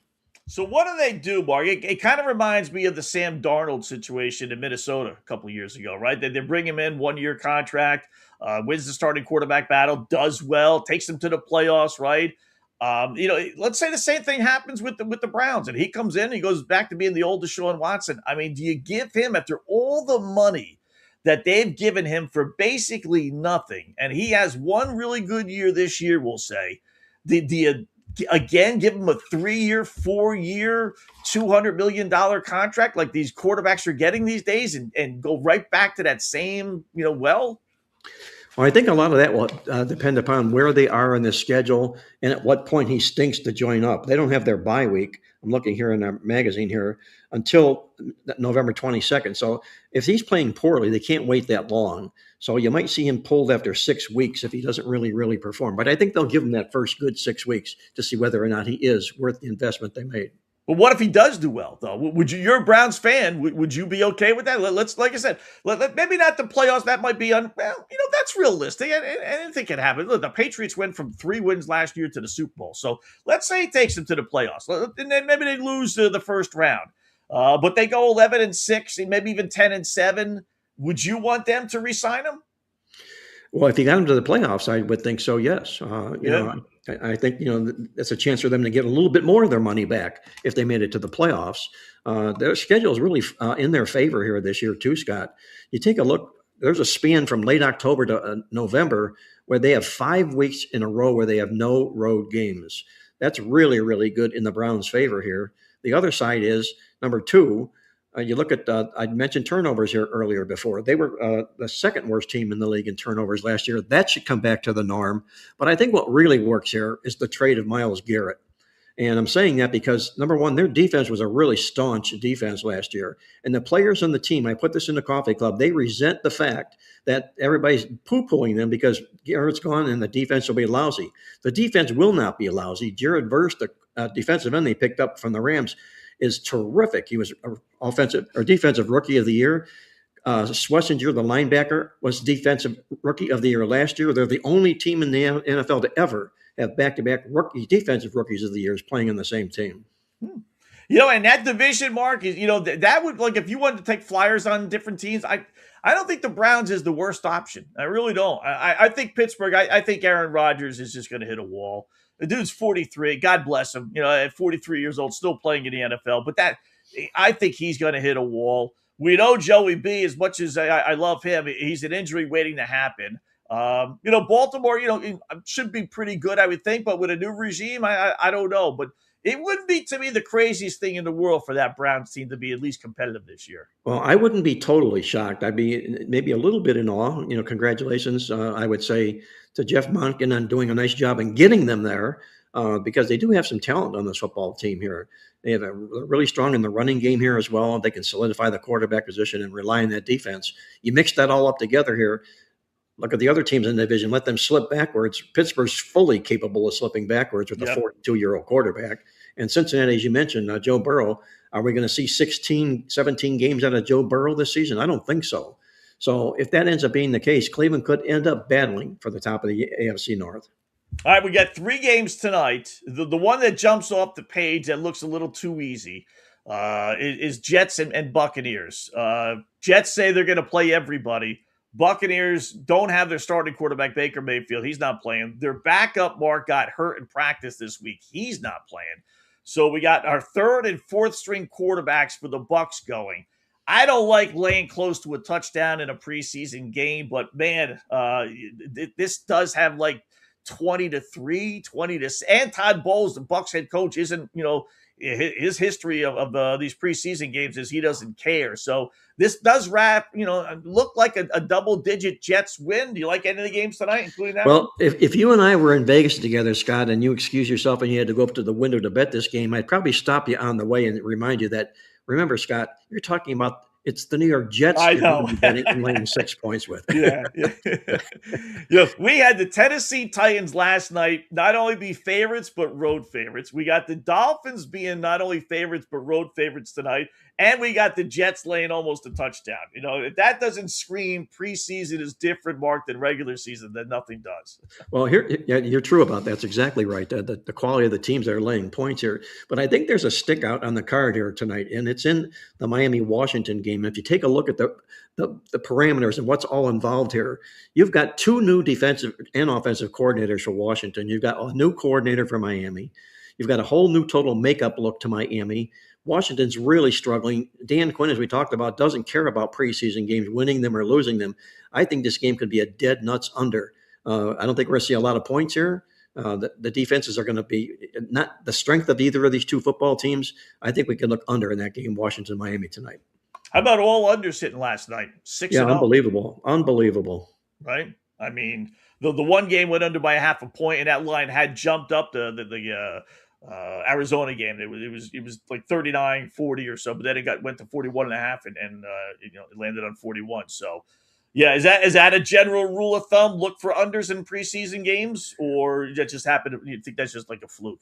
Well, last week was a fluke. Okay, every game going under had to be a fluke, but they have been lower scoring games up until about the last 2 years when things opened up a little bit. We saw the opposite of that last week. If it continues again this week, we could say the switch flipped and we're back to the unders, because I don't think you're going to see a lot of offense in the preseason here. I think these coaches are more concerned about looking at their defenses and the depth on the defenses. I think that's their main focal concern. And in Miami and in Washington, you have 2 teams that are really lacking in offense here as well. Yeah.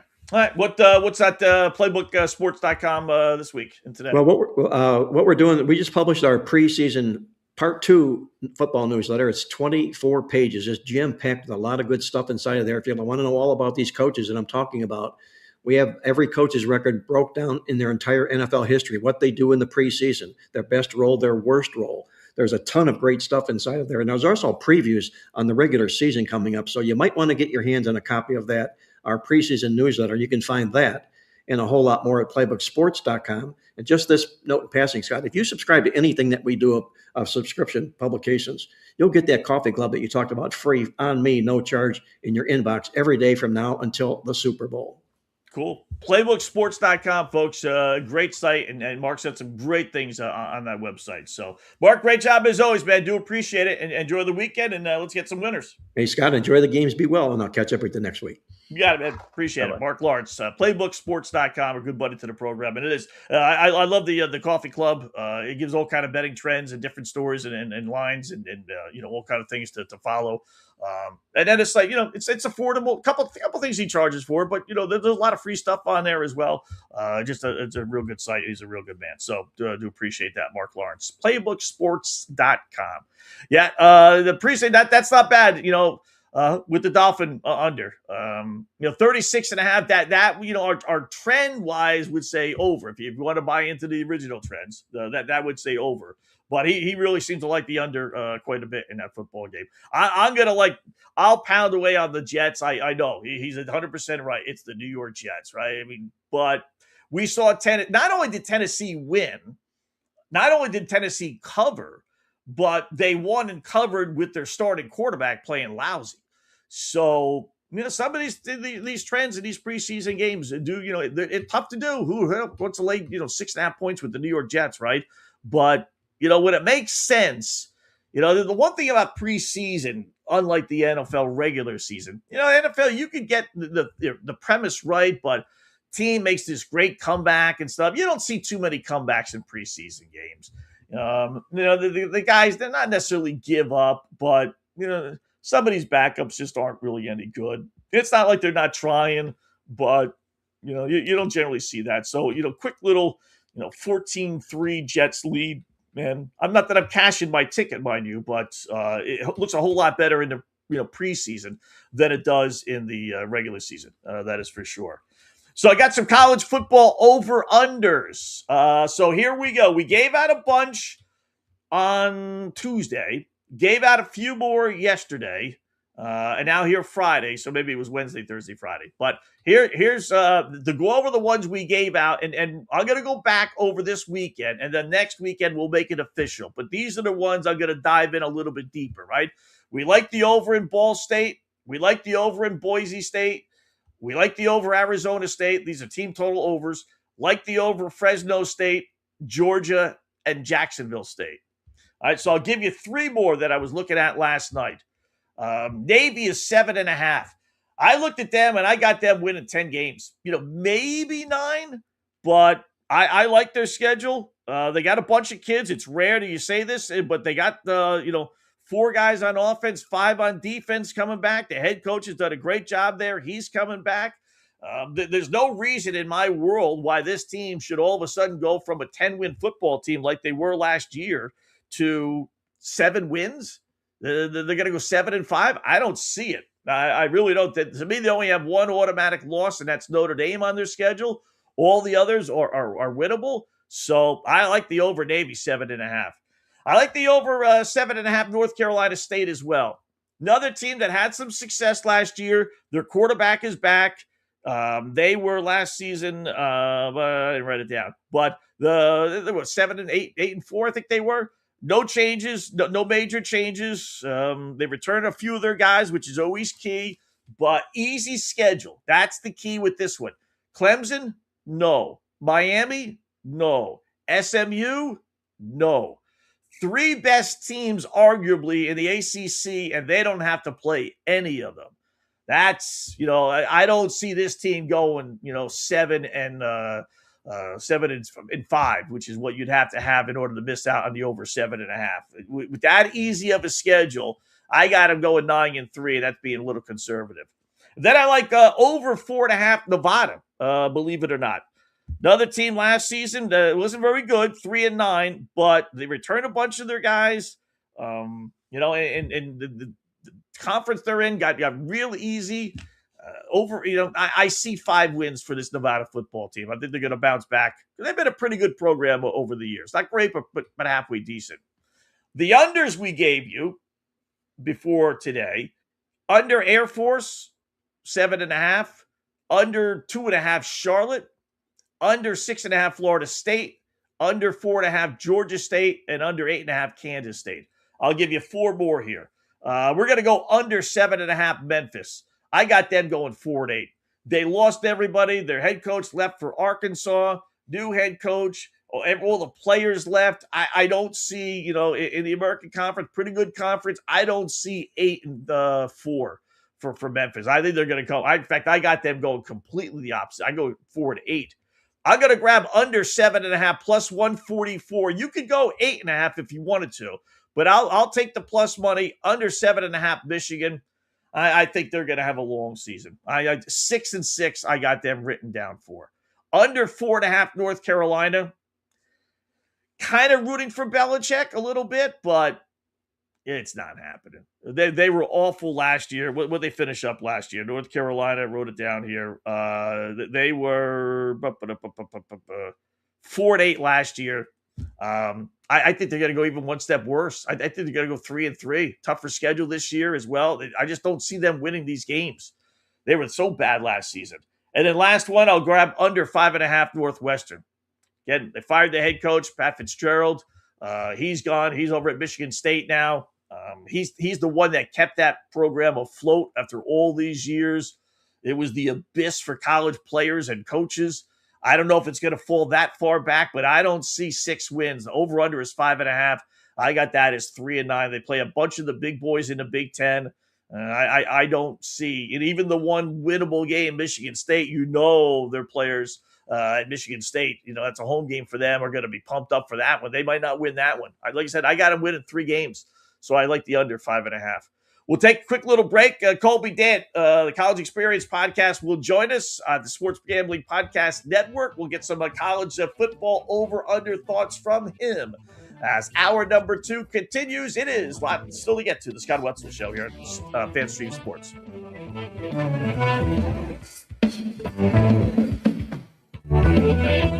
Hi, golfers. IndyCar Tim here. I want to talk to you a little bit about Golf Central Magazine. It's not just a golf magazine. It's the magazine for everything. Turf, travel, philanthropy, and lifestyle. Head over to golfcentralmag.com and check out the latest issue. Some of the regular features in Golf Central Magazine: the Golf Bachelorette of the Month, the Golf Bachelor of the Month, the Golf Cart Girl of the Month, Golf History, Grip It and Sip It. So head over to golfcentralmag.com. It's free. It's the magazine for everything: turf, travel, philanthropy, and lifestyle. Golf Central Magazine at golfcentralmag.com. We'll see you there.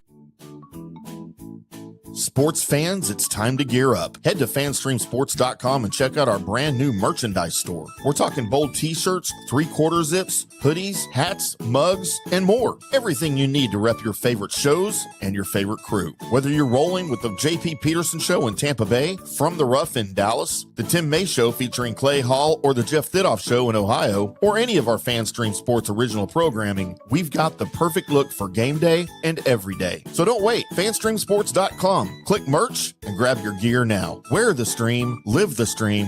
FanStreamSports.com. Hey folks, let me tell you about Bay Area Modern Medical Center, a very different kind of approach to primary care. Personalized preventative medicine, not a one-pill-fits-all mentality. Christopher Lugo and his experienced medical staff are proactive in looking at issues before they become a problem, encouraging a healthy lifestyle with proper diet, supplements, and exercise to optimize your active lifestyle. Rather than the impersonal, rushed approach, you will be the only patient and will have our full attention. That's new. Getting old is inevitable, but feeling and looking old is avoidable.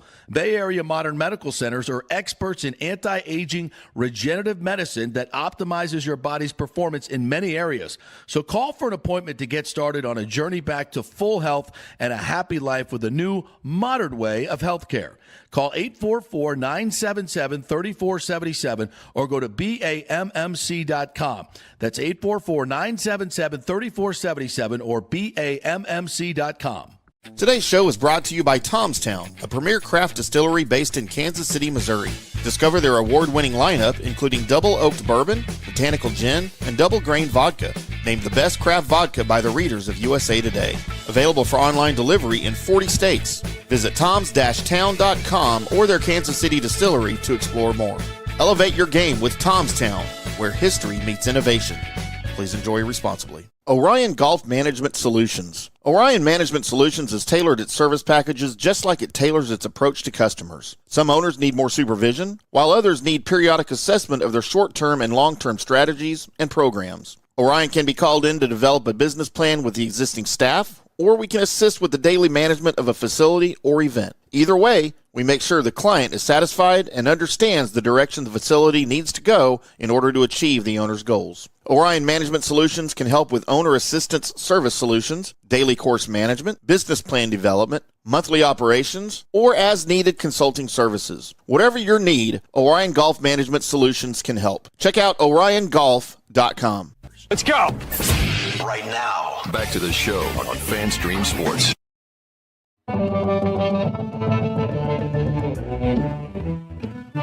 And welcome back. It is hour number 2 of the Scott Wetzel Show right here on FanStreamSports.com, FanStreamSports.com. Taking a look at the college football world with who better to talk to. No one knows the college football scene like our next guest, Colby Dant from the Sports Gambling Podcast Network. His podcast, the College Experience Podcast. What's going on, Colby? You're back. College football is back if we're seeing and talking to you. How are you, my friend? I am great, man. And it's something all of a sudden in August you start to feel, because I'm doing previews like, all through the off season, and, in May it can get a little bleak. Whereas like you get to August, you see the games are on the schedule, you see the TV announcements and stuff. And that's why I got in here 30 minutes too early, man. I had too many coffees, man. But how you doing, bro? Good. I'm just going over my stuff. You're obviously, like you said, months into it. So I have a procedure with my team win total overs and unders, Gold, in that I initially I don't look at the lines. I look at the teams, try and do the evaluations on them. Then I figure out how many wins, and then I'll go then run down how many the wins the boys in Vegas have them for. And if I can find a discrepancy of 2, that's like, God forbid, 2.5. That's like a home run. And then I'll look at those things even a little bit more closer. So that said, I'm not through all of them.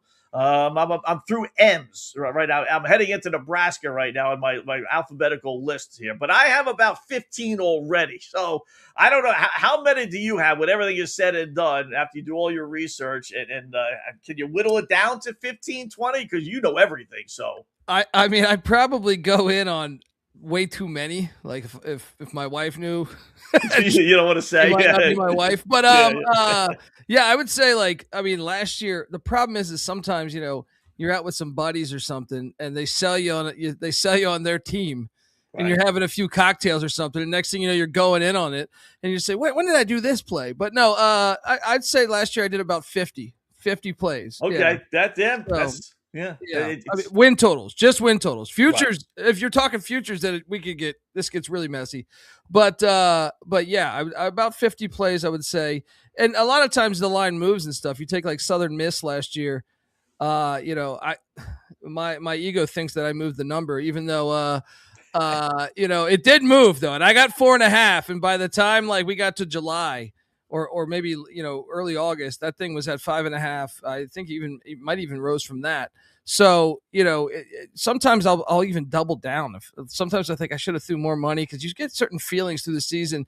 Or like years previously, you had the two transfer windows, right? And you get a situation. The college sports world is just crazy right now. So you get a situation like BYU's quarterback last year got kicked off the team. He ends up at Tulane. That didn't happen until August. So like you're jumping in on that. This year it's the 5 for 5 thing. I don't know if you followed this at all, but like a judge in Colorado ruling this thing, and all of a sudden Indiana's got 2 of the best defensive linemen back in college football. You're just sitting there like, whoa, I might have miscalculated a little bit. And I thought I was high on Indiana, but now I'm super high on Indiana. So like things like that. And there's a few other players, like Pitt might get Desmond Reed back. That's a game changer to me. So the sport is crazy, but sometimes you end up betting more. Sometimes you had the same bet with the same team 3 or 4 different times, because you either see the number go down or the number go up, or a player's added, something like that. A coach is fired, something like that. Yeah. The other thing I'm finding, is that, Cole, they don't, not all the time. Sometimes you get a normal line, but I've found numerous times, that you can either, Kansas State is 8.5. If you want to bet the under, it's -135, or you can bump it to 7.5 and bet the under at plus odds. Do you have a general rule of which way you go, or is each team maybe different? But some of these bigs, Florida State's another one. At 6.5, it's minus 180, right? Or you could take 5.5 at plus money. Would you rather lay the big odds with the one less win, or go the other way? I think it's situational with Kansas State. Okay. With Kansas State, I think I get the point of looking for that. If you feel really good about the team, you obviously can bump it up for extra juice. But in Florida State situation where I don't know that Norvell will be coaching the whole season. You know what I mean? And some of it could be I don't even know that his record would be that bad. All it takes is one embarrassing loss, and with each given month, his contract buyout's going down. So I don't think they wanted him this year. And based on the transfer portal and the money that they allocated, we think for him, that's one where you say it seems like they didn't want him based off of they didn't really spend on the roster. They just didn't want to buy out $50 million. So then it's well, how do we judge this? Those ones are really hard, especially nowadays with the portal, where the teams quit. Specifically, Florida State's been a great quitting team because they live so much by the portal that there's no culture there, even with their undefeated season. You know what I mean? A few years back, that year they hit on all the transfers. Well, since then they haven't really hit on the transfers, even though they were spending. But this year they're not even spending at all. So those ones are a little shaky. Where that one might actually be worth paying the juice on that one, or depending on if you think he'll be there or not. Right. So which I figured. I guess each one is a little different. Sometimes you pay the juice, other times you don't pay the juice. So that makes sense. What are some of the over-unders that you like? One of the big ones for me is I'm going to fade USC, even though I know I don't like these teams going. The mileage thing's a real thing for me. I know we do plenty of shows throughout the weeks of the season, and I am. You've seen Louisville as what I think they were 21-point favorites go to Stanford and lose. Right? Yeah. You saw Penn State. It's kind of the game that got Franklin fired. Lose at UCLA last year. Right? UCLA was terrible at the time, winless. Right? If memory serves me correct. Yep. You saw SMU, a game away from the college football playoffs, potentially about to go to the ACC championship. They lose at Cal, right? And Florida State lost at Stanford. We haven't factored this in enough. USC lost at Maryland. Maryland's been terrible. So I just think the mileage is too much. They also have a really tough schedule. They canceled Notre Dame for a reason. I think that the schedule this year was actually, if you add Notre Dame to the mix, unbelievably hard, because I find it hard in general. They have home games at the LA Coliseum there against Oregon, Washington, and Ohio State. And also they get UCLA at the end. I'm a big fan of the Bob Chesney hire at UCLA. I think that's going to work. I'd much rather play them in the first month than the final month of the season. But then you add the road trips. Even a game like at Rutgers or at Wisconsin, historically, since they've joined the Big Ten, I think they only have one win going east, and that was Purdue, right? Wow. So the game at Wisconsin, I think that's I don't have the schedule in front of me right now, but I think it's October 27th or 21st or something. Yeah, look at that now. We saw Washington lose that game last year. Washington was way better than Wisconsin. These are real things. Here's their gauntlet. I mean, holy fuck. You're right, Colby. Their schedule is just.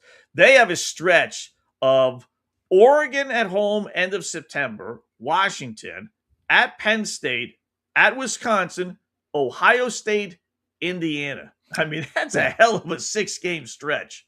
And as much as I do believe their talent level's the best it's been in a few years.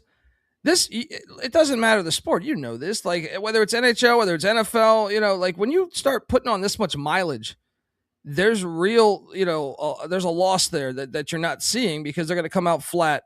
They're not used to it. They're not used to playing in cold weather, right. So to me, at Wisconsin's a much trickier game. They do get Rutgers early. Maybe, Rutgers has been not the greatest program, flirting with 5 and 6 wins, I would say the past 3 or 4 years. But I think they're dogs at home against Ohio State. I think they're dogs at home against Oregon. They'll probably get Washington, but I don't even like the UCLA matchup at the end of the season. And to me, it's just another thing of why did you join the Big Ten? You know what I mean? Like why because USC was the real difference maker there. They wouldn't have been able to grab all those schools. Oregon went with USC just because USC was the one, and I think and I think it's gonna. I think it's gonna be very hard for them to ever reach that level of USC with them being in a conference where they go east so much. Mm-hmm. Give me another. What do you like? I will take you to the likes of. I like Liberty in general. I think Liberty and the Conference USA, they spend crazy. Like their budget football wise, it's a private school, so we don't know. But from what word of mouth is 3 times the amount of almost every school in that conference. Last year they only won 4 games, right? Yeah, and they haven't announced this information, but they did say that their head coach was battling a illness last year, like he was sick, which explains a lot of why they struggled. I don't know what it is. I don't know if they'll come forward at some point and say something, but I just refuse to believe in a conference that also loses Louisiana Tech, who was one of the better schools in the conference last year. They go to the Sun Belt.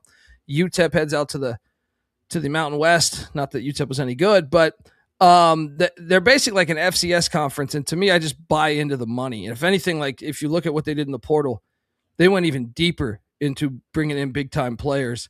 Kanye Uday, running back from Arizona State, the quarterback Deshaun Purdy. This guy was the guy that Florida was raving about just about 16 months ago. So I just think that they're going to run away with it. Love the over. I like them to win the Conference USA, and I think it's going to be pretty easily.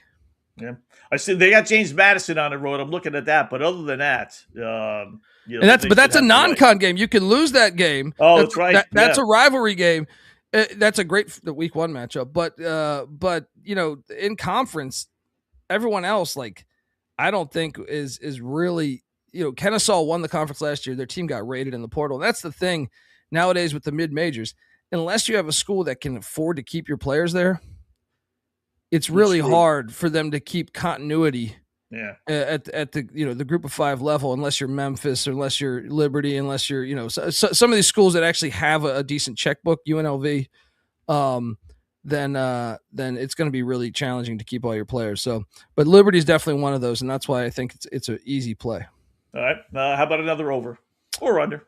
Yeah, I will take you to Marshall. That's another one. Ooh, I mean, the Thundering Herd. That's one in the Sun Belt. I was kind of blown away last year. I lost money on Marshall because their whole roster went to Southern Miss after they won the Sun Belt Championship 2 years ago. And I was like, I'm going to fade them. They bring in Tony Gibson, who's a Rich Rodriguez guy, and he had them ahead of schedule. They were 5-7, but they had so many close losses. They were like 10 points away from being like a 9-win team.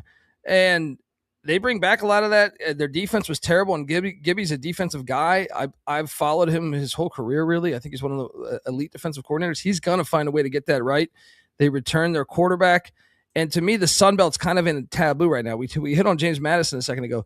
Their head coach left for UCLA, Bob Chesney. They bring in Billy Napier, but they're also, a lot of that roster went to UCLA. So they're kind of in a refresh. Now, they spend a little bit more than everybody in the Sun Belt, JMU. So I would still favor them to win the conference, but I think Marshall is very much alive to win that conference. I love the win total over. I actually think, you want to talk crazy, Matt Campbell historically has been a terrible favorite. I know he was at Iowa State, but if you look at Penn State's roster, 24 of those players came in from Iowa State.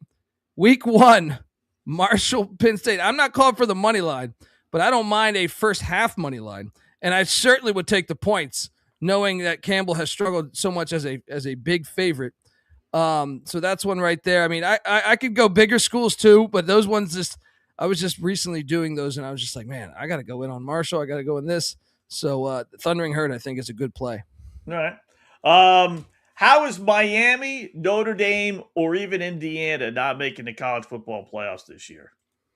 Because their schedules are so easy. Yeah, I mean, those three, you really – I mean, Notre Dame, you would think even if they lost the second game with the way last season went with them getting kind of robbed, you would think the committee and just the power and the clout of the university and even the public perception of them, I think most college football fans would tell you, like, they were one of the 12 best teams last year. If we're doing a 12-team playoff, they were one of the 12 best teams last year. So I think they would have to lose 3.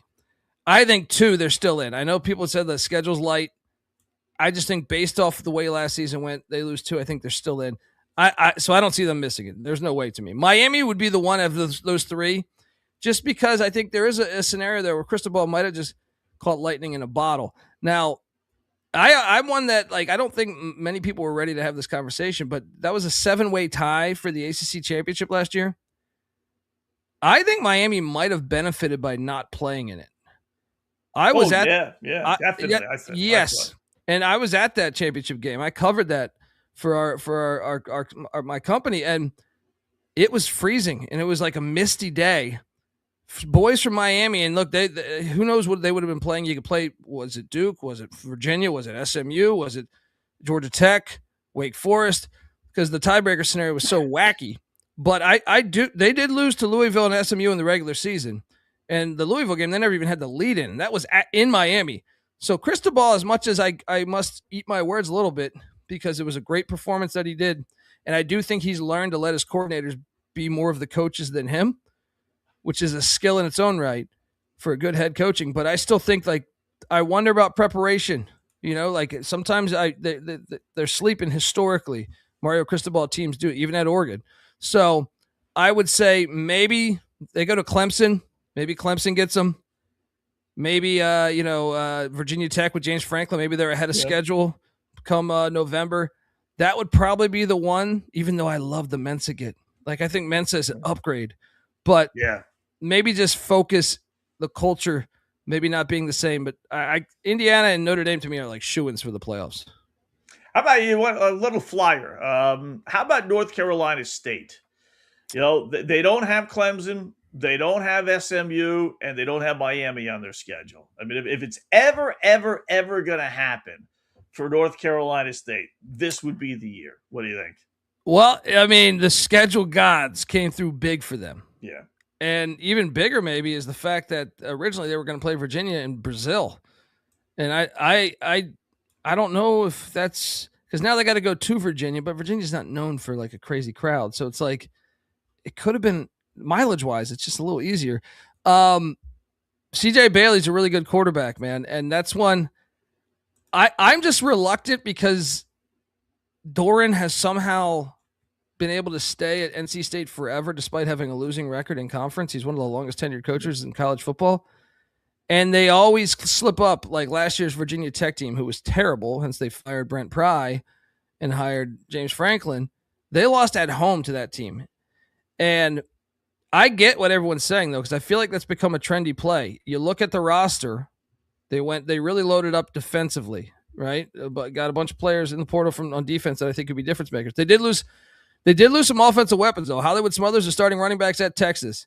Noah Rogers, their starting receiver, is at Alabama, and their other starting receiver went somewhere else. So they did lose some weapons, but I can see because the schedule is by far, to me, out of the Power 5 conferences, I think it might even be easier than Texas Tech's. So we know Notre Dame's is nice because, but some of that is bad luck. But as far as conference schedule, dealing out a conference schedule, I think it's probably the easiest. So I can see the point, but Wake Forest has won the ACC twice. NC State has never been like. There's something about that school now, but if there's ever a case, it would be this year. But they got to prove it to me because they just lose too many hiccups. They like the games you think like they got this, and somehow they lose that game. So I'm one where that's one I see the path. I see what everyone's talking about. I can't buy stock. I've been burned too many times historically. So it's amazing. All right, so who do you got ultimately tearing down the Nets, if you will?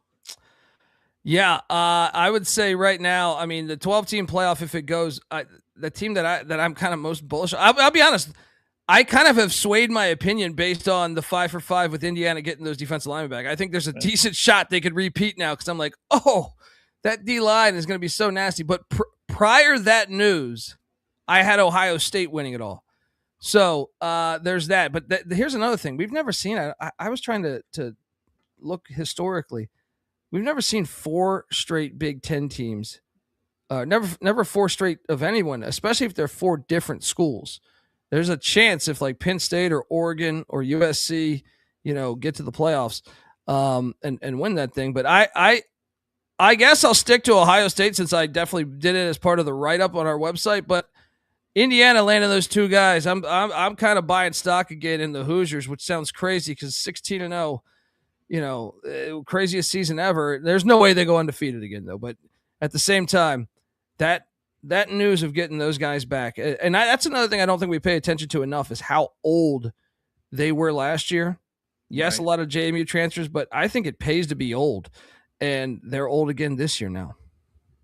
Last team to beat them was Notre Dame 2 years ago in the playoffs. I think Notre Dame would be like, if you had me, like, to me, to me, those three, maybe you throw Oregon in there. The problem with Notre Dame that I worry about is you saw Ohio State do this last year where they had such a weak schedule. Ohio State did. Once they got to the meat on the bone, it was almost like, oh, I worry that Notre Dame, because if Notre Dame was playing these teams, roster wise, I think Notre Dame's as good as any team in the nation. So maybe even the best if Carr takes that next step. But I just worry, like, man, they only have a couple games, especially with USC canceling on them.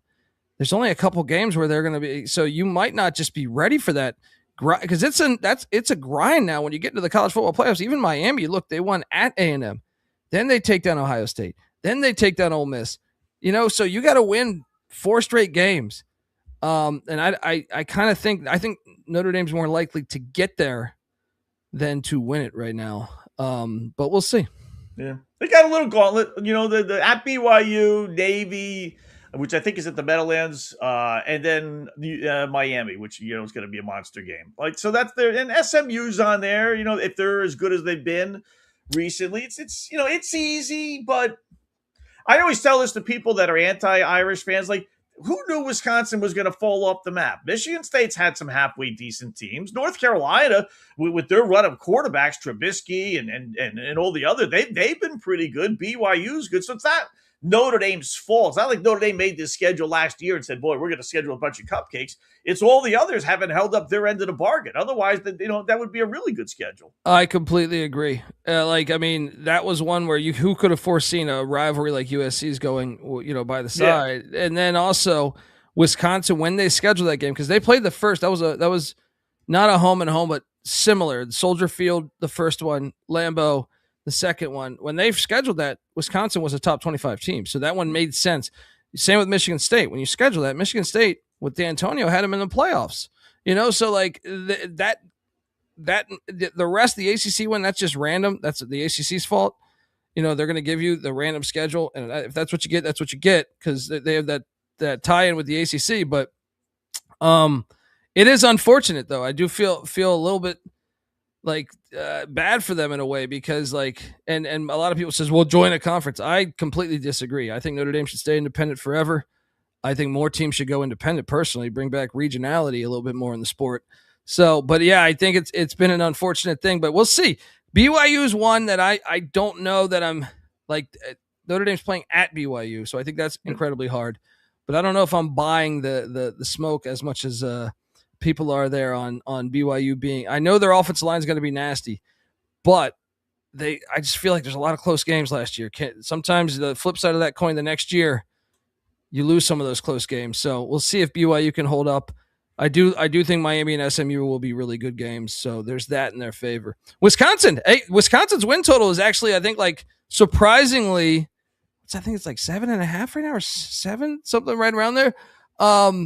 It's not too bad. Well, that's one where they're much higher on the Vegas is much higher on the Badgers than I am. So maybe the joke's on me here, and the Badgers are going to be a decent team this year.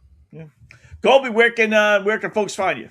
The College Football Experience podcast, part of the Sports Gambling Podcast Network, youtube.com/The College Experience. We're previewing right now. We're in the middle of doing 138 previews for every single team. We're on number 104 right now. So wow, an hour on every single team in the land. So come, and we do college hoops and college baseball and everything, even the Frozen Four. So check us out, youtube.com/The College Experience, sportsgamblingpodcast.com. Colby, great job as always, man. Do appreciate it, and hopefully we can do it again soon. Anytime, man. Always a pleasure. Thanks, Colby. There you go. Colby Dant, the Sports Gambling Podcast Network, an hour on every team. I told you, man, no one knows college football like Colby. all college sports. He's terrific to talk to, good guy. Throws out some picks, gambles. So an hour preview. I like to hear the hour preview on my UTEP minors. He's come up with an hour's worth of material on that. Yeah, God bless him. So there you go, Kobe Dan. Do appreciate that. So the plays that he pointed out, and we'll have him on again before the college football season, hopefully anyway. Likes the under in the USC Trojans, which I like that as well. Likes over in Liberty and over in Marshall. So not bad from Colby Dan, good guy. All right, a couple things here before we close up shop. The NFL stuff we got to. How about some winners for tonight, Scott? So yesterday we went 1-1-1. Great example of why you buy the hook. And when it comes to NBA and WNBA, I will buy the hook when it bumps it from a loss to a tie. I don't generally buy the hook if it bumps the bet from a tie to a win. If I end up tying, then so be it. Like case in point, last night we gave out Washington. It was plus 6.5 against the Las Vegas Aces. I said buy the hook to 7. This way, if it gets a 7-point game, at least you get the tie. That's like I won't move it off a solid number because, like I said, the worst thing is if they win by 6. All right, I'll settle with the push. No big deal. But I will turn a loss, Washington plus 6.5 into a push. That to me is worth the extra dime that you're going to pay. So we got a push out of Washington as they end up losing by 7. We hit with the Angels plus 140 last night at Texas. Told you they were live dogs. And then we put the black cloud on Toronto, and that actually hit. So they lost. Red Sox win 6-1. So we went 1-1-1, but we picked up $40. So because we got the push out of the Washington one. The Toronto was plus money, so we lost an even 100 on that, and then we picked up 140 on the Angels. So we're 25-11-1. $100 better is up $1,260 now. So we picked up $40. So what are we going to do today? I'll lay off the NFL. We have our other NFL bets. I won't calculate that. I'll keep it. Do we have anything in the WNBA tonight? Not really. We got 2 games. You know what I do like? I do like the over. Indiana's at 8.5. It's a big fat number here, but I'll go with over 185.5. Indiana and the Dallas Wings. I think that'll hit 190 points. So that'll be one, and then we'll throw through 2 baseball games at you. I'm going to continue to bet, the stanky unders. They just, shut out yesterday, 1-0 by Seattle. They just can't score. You got Cole on the hill against Bieber, who hasn't exactly pitched great, but it doesn't matter because it's the Yankee bats. And Cole has actually pitched well. So I'll grab the under 8.5 Stankies and Blue Jays. And then I'll take the Braves laying a 1.5 with Chris Sale on the hill. Fodd's pitching for Arizona. He's pretty good. Arizona's playing pretty good baseball, but Chris Sale's been terrific this year again. Only 12-7, but his ERA is 2.20. He's been terrific. So I'll lay the 1.5. I won't lay the minus 190. So Braves minus a 1.5. Stankies minus. Let me just see if that number is still 8 or 8.5 with the Yankees, because these numbers do move, and that does make a little bit of a difference. It's still 8. All right, we'll lay that. Under 8, Yankees and Toronto Blue Jays, and then the over 185.5 in the Dallas, Indiana Fever game. So there's our 3-pack for tonight. As far as the WNBA, I was going to play a clip. There was a funny little clip, but we don't have the time. Maybe we'll play it on Monday. I was going to say tomorrow, but on Monday. Where they someone just put together a goofy little thing, like they had a microphone, a camera inside the WNBA meeting, and talked about how they couldn't figure out what a woman is. So we'll do that maybe on Monday. The Jane Daniels thing is having a life of its own. Yeah, I was going to mention that with Colby, but I forgot. As far as this is how it's gotten on Twitter. Have a fucking throw, JD. You win an MVP this year. High five.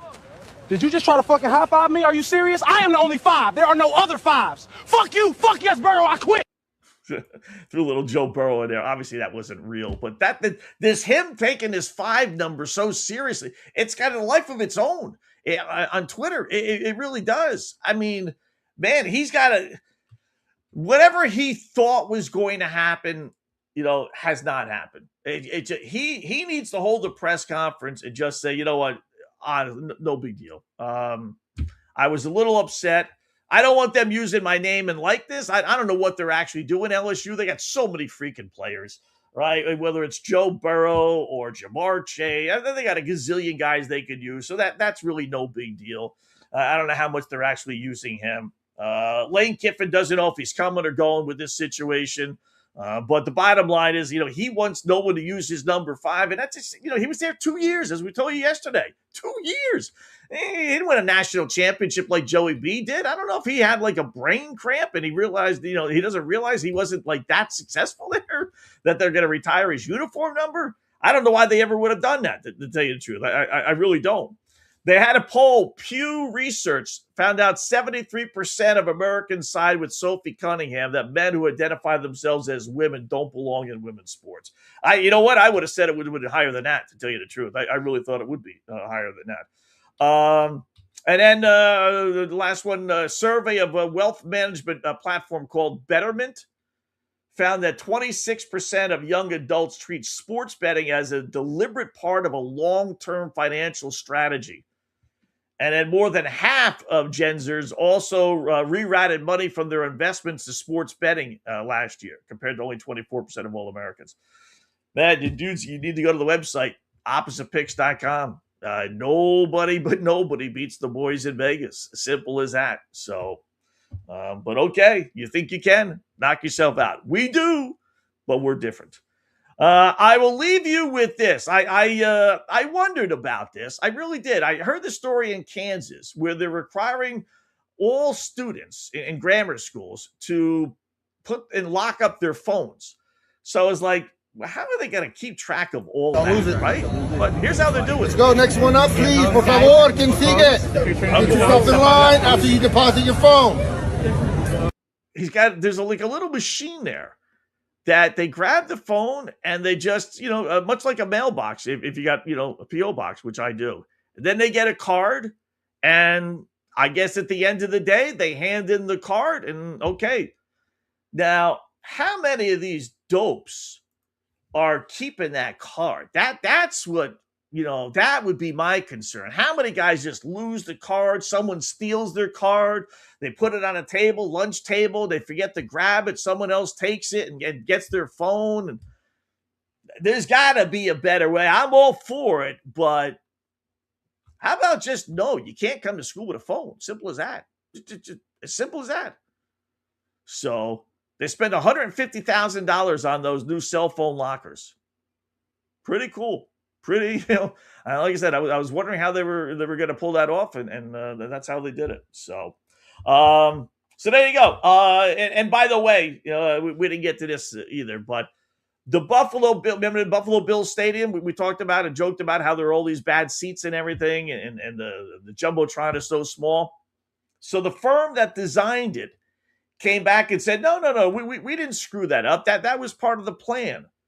These obstructed view seats was part of our plan.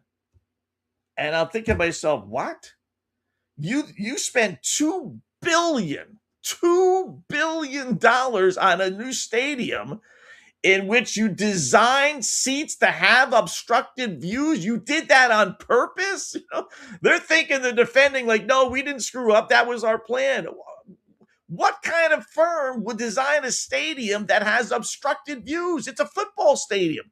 It's not even like a basketball, or rather a baseball stadium where you got the sight lines and everything else, and there are some angles that maybe you can't quite see.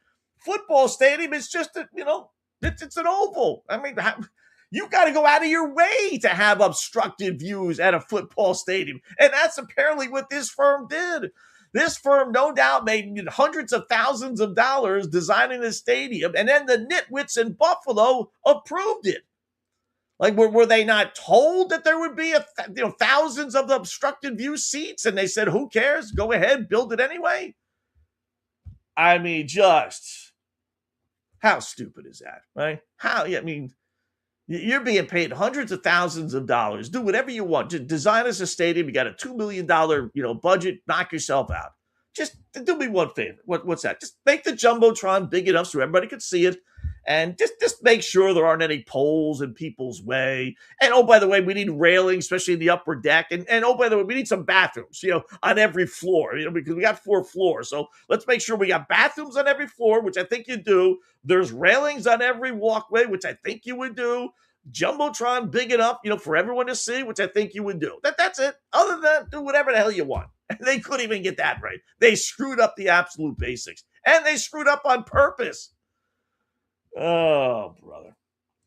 All right, our plays are in. The weekend is coming up. We got football tonight. We got football Saturday as well. We got baseball over the weekend. We got the golf that we'll touch on Monday. So should be a lot of fun. Hopefully your weekend goes well. Be safe. I'm on the Sports Grid tomorrow, 1 to 5 p.m. if you guys want to tune in. Otherwise, go to the website, fanstreamsports.com. Listen to all of the other shows in case you missed some of those, fanstreamsports.com. On the Twitter feed here, one last check. Michael says WNBA sucks. So that's okay. Goes without saying. Timmy is going to be at the Red Sox game tonight. Considering Red Sox team total over. I got to see them. I got another couple of games before I would bet any overs with them because their bats were ice cold up in Toronto, except for that grand slam. So I wouldn't necessarily bet that. And then Mark had mentioned about the Field of Dreams game. Why not White Sox and Reds? I said that, but they've had so many Field of Dream games, Mark, that I think they just don't want to do that over and over and over again. So they're just opening it up to everybody. If they only had like one, that would make the most sense. But they've had so many now, they just want to kind of open up to the rest of MLB. So anyway, good job by all the folks. Enjoy the rest of your Friday and then over the weekend as well. And then we'll be back Monday through Friday, 2 to 4 p.m. Eastern, right here on fanstreamsports.com. We'll talk to you then.